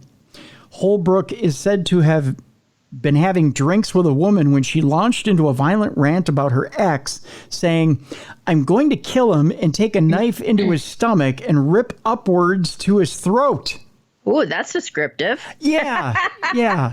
Sounds like she's had practice. I think so, yeah. I think maybe she's done it once or twice, maybe. That woman, who did not want to be identified, then told Jessica Stiegel, a friend of Newlish, about the comments, saying it was like she was describing gutting a deer. Yikes. It's believed the comments were fueled by alcohol, the woman explaining to Stiegel that the pair had been having fun before Holbrook launched into the violent rant as she continued to drink heavily. Alcohol does that to some people. Mm-hmm. They were in love. Everyone saw this. They seemed like the perfect couple, Stiegel told Fox News about Holbrook and Newlish, adding that Holbrook's drinking was her fatal flaw.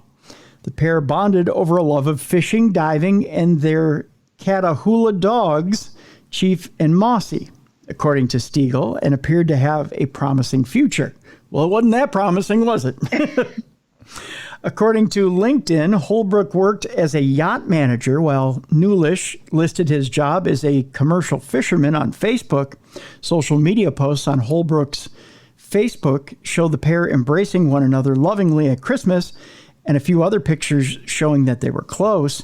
That appeared to change on the morning of June 17th, when shortly before 3 a.m., the couple's roommate, Jordan Kinn, woke up to Holbrook crying for help. Newlish was lying on his back in a pool of blood when he told Kinn, who was frantically trying to stop the bleeding, that bitch shot me in the back. Well, that'll happen. Yeah. The ex-boyfriend's probably like, better you than me. That's right. Well, because she was threatening him. At least she got it all out. Yep. Yep. That according to a police report obtained by the outlet. Newlish, Kinn, and Holbrook are believed to have been drinking on their patio. Again, drinking comes into it. Because what else are you going to do down in Florida? That's right. Drinking and, sailboating. They were drinking on their patio in the hours before the alleged attack.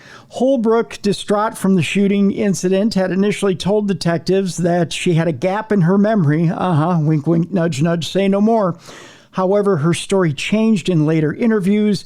She claimed that Newlish began to attack her out of nowhere in the middle of the night, pushing her up against a wall and strangling her. She also, lady's nuts. Yep. She also claimed that he was trying to kill her, but she denied firing a gun. Oh, the bullet just magically appeared out of nowhere. Yep. She manifested it. Yep. Monroe County Sheriff's Office said her statements were inconsistent and noted that she had no injuries around her neck. She was arrested on one count of premeditated murder. Stiegel said Newlish's friends and family want Tyler's name cleared, and several friends claim they witnessed Holbrook attack him in the past. She seemed so normal most of the time, but when she drank, here's the key, Mally, she became a monster in a switchwood flip. and she'd start screaming and throwing things and hitting Tyler, Stiegel said. Stiegel's boyfriend is Newlish's best friend from childhood. She added that he had the most loving, kind soul. He would never hurt her, even to defend himself. Stiegel, her boyfriend, and kin cleaned up the crime scene and were convinced the attack had been premeditated. Holbrook always kept a loaded gun in her purse, according to the trio, who say her purse was open and sitting on the passenger side seat, but her gun was missing. Oh, my goodness. Yeah. A woman with anger issues and a loaded gun. Yep. Lovely. She had to have gone down that flight of stairs, gone back up to the front door, and shot him from the doorway as she was standing with his back to her. That's a lot of time to think, Stiegel said. Yeah. Yeah. She loved him. It was so obvious. She shouldn't have been drinking, and she had no business having that gun, is the quote. A celebration of life for Newlish is being held Saturday at 6 p.m. at the Keys Seafood Market on Stock Island. Please leave your gun at home. That was me saying that. An online obituary described Newlish as a person with a beautiful smile that would fill you with love. If you knew Tyler, you loved him. His beautiful smile would fill you with love, and his easy spirit would brighten your day, it read. He loved life in the Keys and lived it to the fullest. He always said 6 inches of water on the bully boat, and Chief by this side was his perfect day. I think Chief might have been his girlfriend. I'm not sure. Yeah. He loved his annual hunting trips to Tennessee with his best of friends. Tyler is survived by his dog, Chief. Oh, Chief is the dog. Okay. That's good. Parents Lisa Van Dyke and Tim Trivet, his brother Tanner Trivet, and his niece Ava Lynn. Tyler will be missed by all. It continued. Holbrook is being held on how much bond, do you think, Mally? Well, considering the one was only $100. That was drinking, though. I'm going to say $5,000. Oh, let's go higher. Oh, really? Yeah. 10. A little higher. Really? 12. $750,000 bond for Ms. Holbrook. You should have been like way higher, not a little higher. Yeah. I just figured since they were low on the last one. Yeah, no. Monroe County Sheriff's Office has her bonding out at $750,000. And to back my point, this is what Ms. Holbrook looks like. Oh, she's very pretty. Yeah, see? But she's nuts. She's nuts. I'm sorry. She's cuckoo for Cocoa Puffs. Yeah. See, this is... I was thinking with a different head. This is her out fishing. Yep. Yep. See? She's put together. Mm-hmm. But yeah. But she carries a loaded gun in her purse, and she's ready to shoot at a moment's notice when she's had a few drinks. So Right, which sounds like she drinks a lot. Yes, yeah. Or frequently, I should say. Yeah, she loves her liquor, that's for sure. So which means she's shooting more often than Yosemite Sam. Yeah. So, yeah. Well, that's a Looney Tunes reference for you kids. All right, we move on. A California restaurant group had a fake priest spy on employees, according to the Department of Labor. Okay. This one Out of all occupations, let's choose a fake priest. Yeah, well, there's a good reason for that. We're gonna get into this, Melly. It's actually pretty genius on their part. Thanks to Margot for sending this in.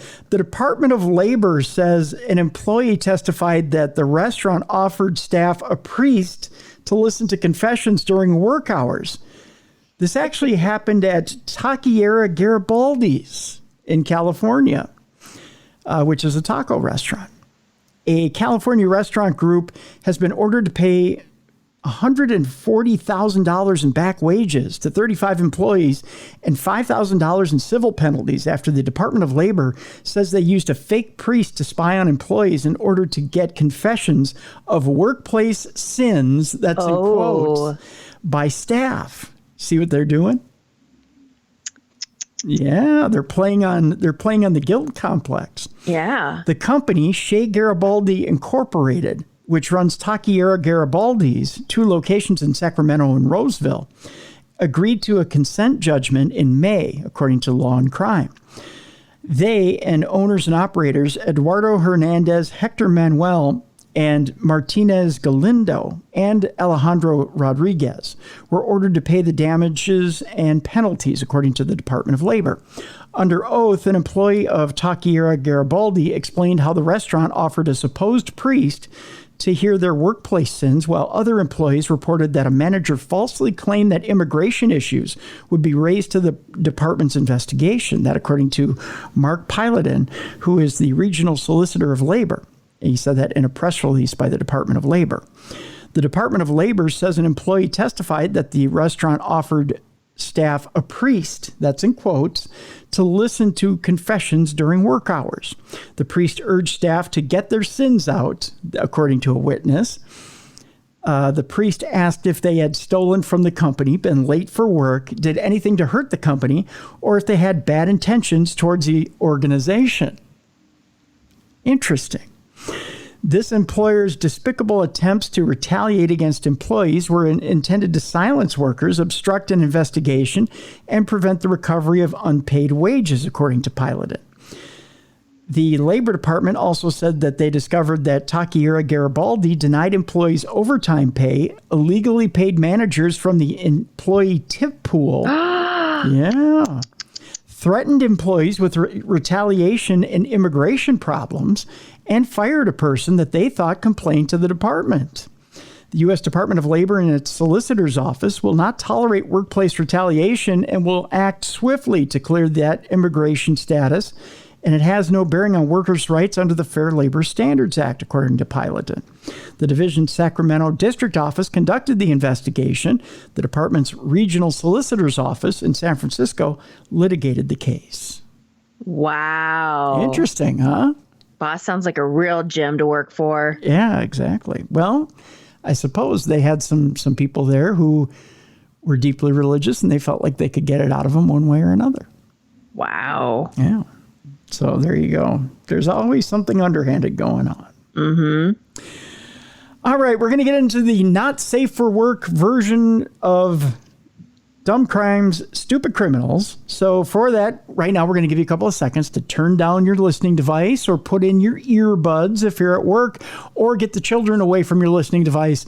Because if you have children listening right now, I don't know why you would to this program, but if you do, push them away right now. I don't know, push them down the stairs or whatever you do to your children to get them away from the listening device.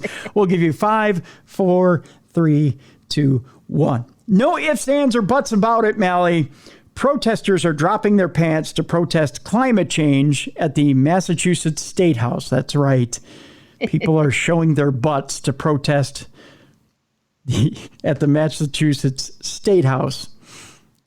They're dropping their pants, Mally, and they're showing off pink thongs. Oh, well, at least that part's covered then. Yeah. They're wearing thongs. Yeah. It wasn't total nudity because you can be arrested. Well, technically, they were arrested for this, though, too. Well, let me just say this super quick. Okay. So I was scrolling along on TikTok, right? Mm-hmm. And you know how they have those lives and you can either accept to watch it or not. And I was scrolling and it was a protest. I don't know what it's for because I was only on it for like 2 seconds. Okay. But some lady lifted up her shirt in front of a cop and was like bouncing around. She didn't have a bra on. And I was like, oop! And then I like quick scroll because I'm like, yeah. Anyway. That's happened at quite a few protests, actually. Yeah. And it technically is a crime because in some states you can't bare your bare chest, especially if you're a woman. Yeah. Yeah. I was surprised though. I was like, whoa. Yep. It's right in front of a cop. But it's individual depending on the state. Some states women can bare their breasts in public. Other states can't. So. Oh, okay. Yeah. I don't know I didn't stay on long enough to figure out what was going on. Yeah. So there you go. We go to Boston, where climate change protesters dropped their pants at the Massachusetts State House during a debate on a proposed tax relief package on Thursday to bring attention to what they say is the need for swifter action against the use of fossil fuels. About 1 p.m. in the afternoon, protesters turned their backs to the Senate chamber, and lowered their pants to reveal letters that spelled out "Stop passing gas" on their bare backsides. There you go. The protesters were all wearing pink thongs, just to be modest. The 8 protesters were chanting and disrupting the Senate session, according to state police investigators. Just before 2 p.m., the protesters were told that the public gallery was closed. after being, as opposed to their bare asses, which were wide open. After being warned that they were subject to arrest, the protesters refused to leave and were placed under arrest and escorted out of the chamber. They were charged with trespassing on state property, disorderly conduct, and indecent exposure. So there you go, Mally. One protest that doesn't necessarily work. Yeah.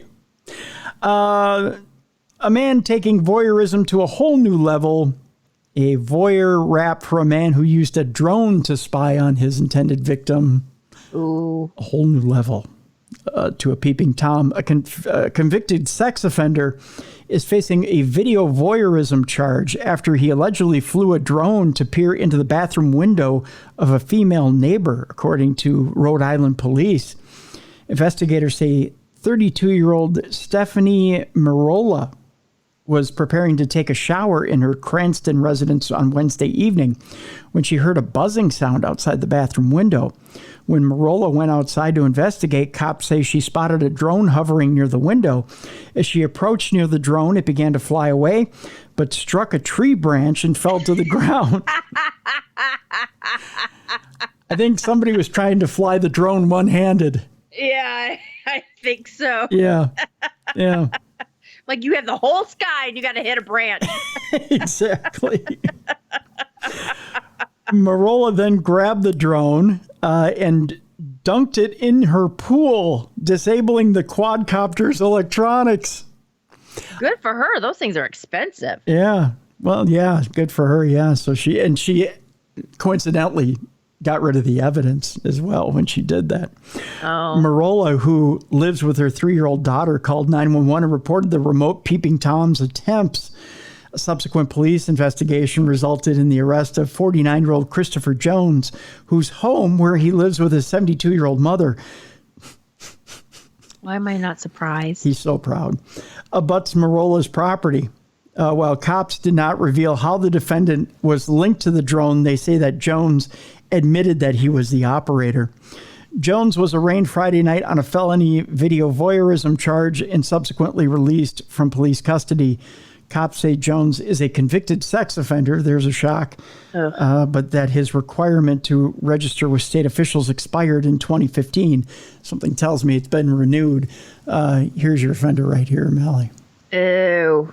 He kind of looks creepy, doesn't he? Yeah, he does. Yeah. And by the way, I'm surprised the charges weren't worse since she has a 3-year-old daughter. I would think it would be too. That's your drone right there. Gotcha. Your drowned drone. So, yeah. Yeah, I would think it would be too. I would think that there should be a child endangerment charge there too. Right. But evidently not. That was not thrown in there. Another story brought to us by another listener. Again, I don't have the name in front of me. I apologize. This one's from Tom. That's right. This one's from Tom. Squeezing of testicles is not an attempt to murder, according to a Karnataka High Court. Although it feels like it should be. I don't know. If you've ever had your testicles squeezed, it definitely feels like murder. The High Court reasoned that the accused had no intention to murdering the victim, and the injury was caused during a fight. This taking place, it says, in the city of Bengaluru. I think this is overseas somewhere. Squeezing. You think? I think, yeah. It doesn't sound like it's in Cincinnati, that's for sure. It doesn't. Yeah. Although Bengaluru does sound like the football team. Squeezing another person's testicles during a fight cannot be termed attempt to murder. The High Court of Karnataka has said it differed with the trial court, which had convicted a 38-year-old man for causing grievous hurt for such an incident. It also reduced the sentence from 7 years imprisonment to 3 years. That is so heinous. You should get 7 years for squeezing the boys. That's all I'm saying. The High Court reasoned that the accused had no intention of murdering the victim. That is murder. If you've ever had your boys squeezed. And the injury was caused during a fight. There was a quarrel between the accused and complainant on the spot. During that quarrel, the accused chose to squeeze the testicles. It probably ended that fight fast, though. Oh, sure it did. But it ain't squeezing the Charmin, Mally. You know what I mean? Grab him by the balls. No. That's a last resort. It's not a first move. You know? That's an end game. That's not a first move. They said that the accused chose to squeeze the testicles. Therefore, it cannot be said that the accused came with an intention or with preparation to commit murder. If at all he has prepared or attempted to commit murder, he could have brought some deadly weapons with him in order to commit murder, it was said. The High Court said that the accused has caused grievous hurt to the victim. Though the injury may have caused the death of the victim, it was not the intention of the accused. I would disagree. It feels like death. Therefore, they should be charged with death. Though he has chosen the testicles, which is the vital part of the body which may cause death, and the injured was taken to the hospital, also undergone surgery. Oh my God, he undergone surgery. And the testicles was removed, which is a grievous hurt. Mally. What? They removed the testicles. That was a grievous hurt. That's practically murder. Look at you. You're indifferent. You're like, yeah. Therefore, this is what the judge says. I am of the view it cannot be said that the accused with an intention or preparation had attempted to commit murder. Boy, that is so egregious. The injury caused by the accused could be brought under Section 324 of IPC by causing grievous injury by squeezing the private part, which is the vital part of the body, Justice K. Natarajan said in his recent judgment. Boy, is he wrong. The complainant by the victim, Karappa, stated that he and others were dancing in front of the, oh my gosh, I think Tom did this to me on purpose to see if I could pronounce this, Narasimhaswamy procession. I'm not doing that again, by the way. During the village fair when the accused Parameshwarappa came there in a motorcycle and picked up a quarrel. I think this is probably in India.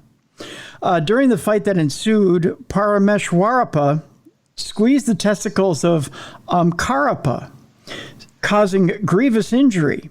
After the police inquiry and trial, he was convicted and sentenced.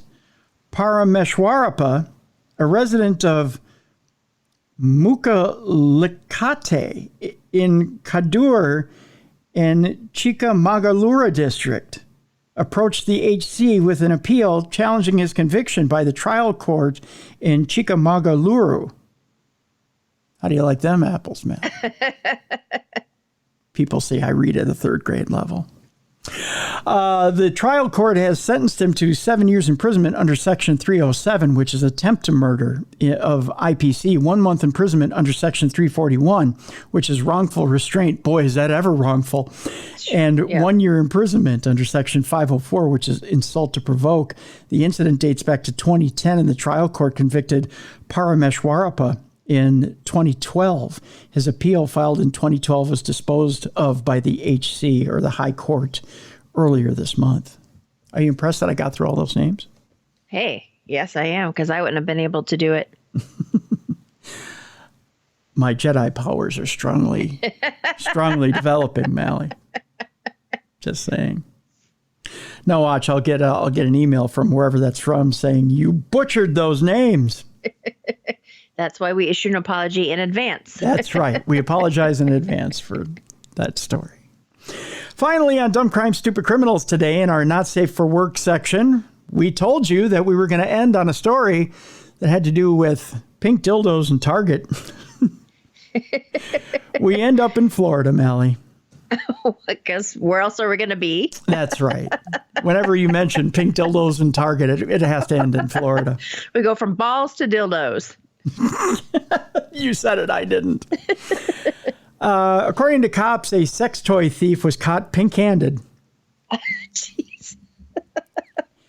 As a vibrator fell from a Florida suspect's pants. That's hard for me to say. It was hard for him, too. Police were busting him, a small pink vibrator fell out of the pants of a Florida man as he was suspected of stealing an assortment of sexual aids from a Target store. I didn't know Target sold those things. I didn't know that either. Okay, so they lock up like facial lotions and perfumes and stuff, but they don't lock up dildos.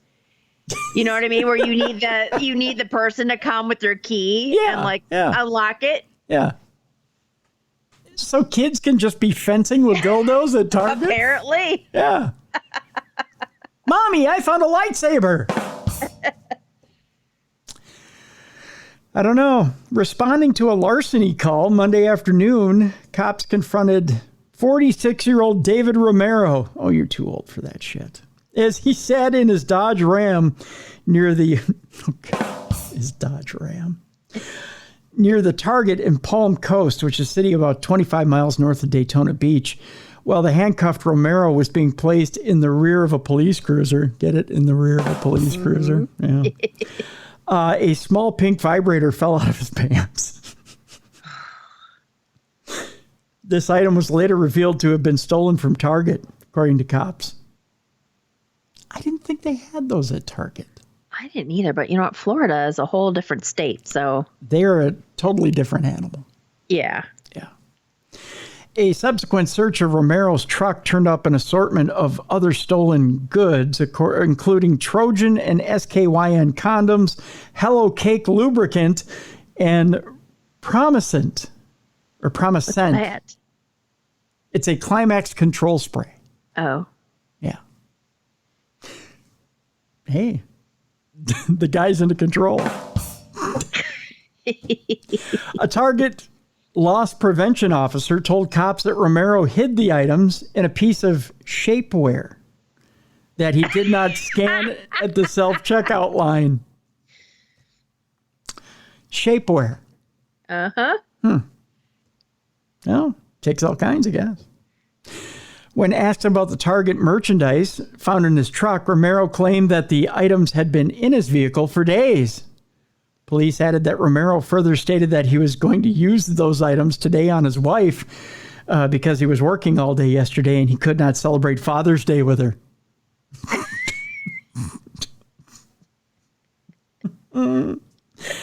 That's an odd way to celebrate Father's Day. Mm-hmm. Yeah. Well, for some guys, that's the only time of the year they get lucky.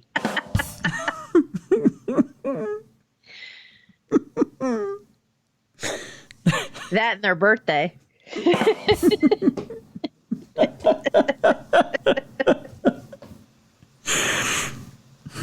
almost feel sorry for Mr. Fox.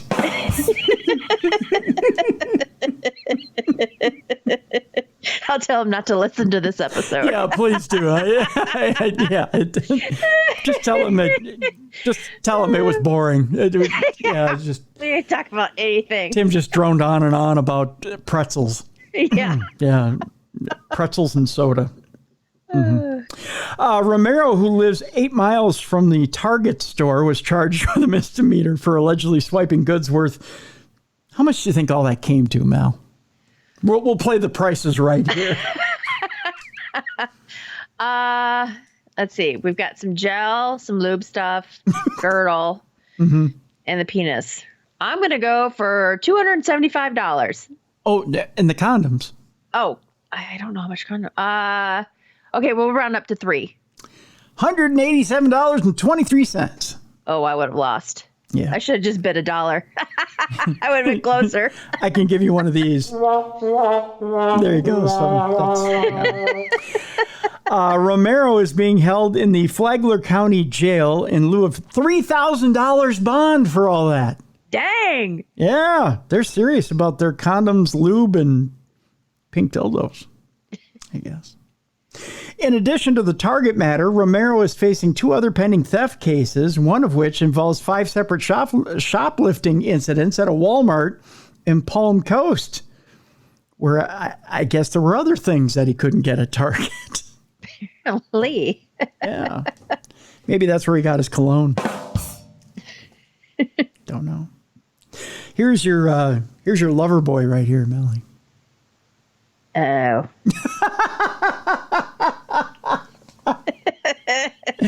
I love the reaction. Ew. Ew. Yeah. Evidently, he needs those aids. Is that what you're saying? Apparently. Yeah. Evidently, he's not enough on his own to get the wife excited. Yeah. Just saying. Yeah. Just saying. So that'll do it for Dumb Crime, Stupid Criminals for today. Mally, what you got going on? You know what? Nothing much. Just looking forward to the 4th of July. That's right. 4th of July coming up. Big holiday weekend. Big plans for the holiday weekend? Yeah. We have a parade in town and then head into the campground. Yeah. There you go. Want to remind people to check out paranormalgirl.com. Thank you. Yes. Check it out. Mally's got some great merchandise there at paranormalgirl.com. You also have great recipes there at paranormalgirl.com. Yes, I enjoy that. I have to get back in the swing of things with the recipes. Most definitely. Especially with holidays coming up. Yes, indeed. But great drink recipes, great other recipes at paranormalgirl.com. There's a blog at paranormalgirl.com, correct? Yes. Yes. So check that out as well. Tomorrow on the show, supernatural news. And then on Thursday, author Jason Offutt is back with us on the program. Cool. Of course, Jason Offutt, one of the first people to ever discover the Black-Eyed Kids. He'll be with us on Thursday. We'll be talking all things paranormal. Jason recently has shared my, should we say, disdain for AI? Oh. So we'll be talking a little bit about AI. We'll be talking about some of his recent books as well. So we'll get into all things paranormal with Jason Offutt. So there you go. That's the week ahead for Darkness Radio. Fun. Yeah. So that'll do it for today. Mally, I want to thank you so much for joining me today. Oh, it's my pleasure, as always. Well, my pleasure indeed. Thank you so much for filling in for Bruiser. And again, folks, we want you to put that positive energy out there for Bruiser. He's got his hip surgery coming up on the 29th. For those of you who hadn't seen the last match of Bruiser, go to Title Match Network. Look it up. If you go to the events section of darknessradioshow.com, there's a link there that I'll keep up for a while. Click on that link. You can subscribe to Title Match Network. It's $9.99. You can subscribe and get the replay of Bruiser's last match. It's AML Confrontation is the name of the event. And you'll be impressed. And yes, you'll believe a Beer City Bruiser can fly. He actually flew in his last match. But yeah, subscribe to it and support AML and check out Bruiser's last match, at least for a while, until he has his hip surgery. And we'll see where he goes from there, if he does wrestle again. But he reunited with Brian Malonis with and reformed the Bouncers for the last time in a 4-way tag team match. And the entire card was impressive, folks. If you're a wrestling fan, you got to see such wrestlers as Brian Pillman Jr., Angelina Love, Colby Carino, and much, much more. It was a great card. It was a very good card that AML put on Sunday. So check it out. And check out Bruiser's last match for a while by going to Title Match, the Title Match Network. You can do that by going to darknessradioshow.com, click on the events page, click on that link to the Title Match Network and AML Confrontation, and check out Bruiser's match and support him, please. And if you want to support Bruiser and help out with costs for surgery, go to his Twitter and click on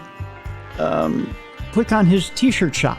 And you know what? I'll put up a link to his t-shirt shop in our shop. If you go to Darkness Radio Shop, or darknessradioshow.com and go to our shop, I'll put up a link to his pro wrestling tees shop and support him by buying a t-shirt. So you can help him get through surgery with costs there. So there you go. For Mally Fox, I'm Tim Dennis. Thank you so much for joining us for True Crime Tuesday. And again, we have a link in the description of this program to get the book, The Doodler Murders, and support Alan Warren. Thank you so much to Alan Warren for joining us again today. We'll see you tomorrow for Supernatural News on Darkness Radio. For Mally Fox, I'm Tim Dennis. Thank you so much for joining us for the best in true crime podcasting. This has been True Crime Tuesday.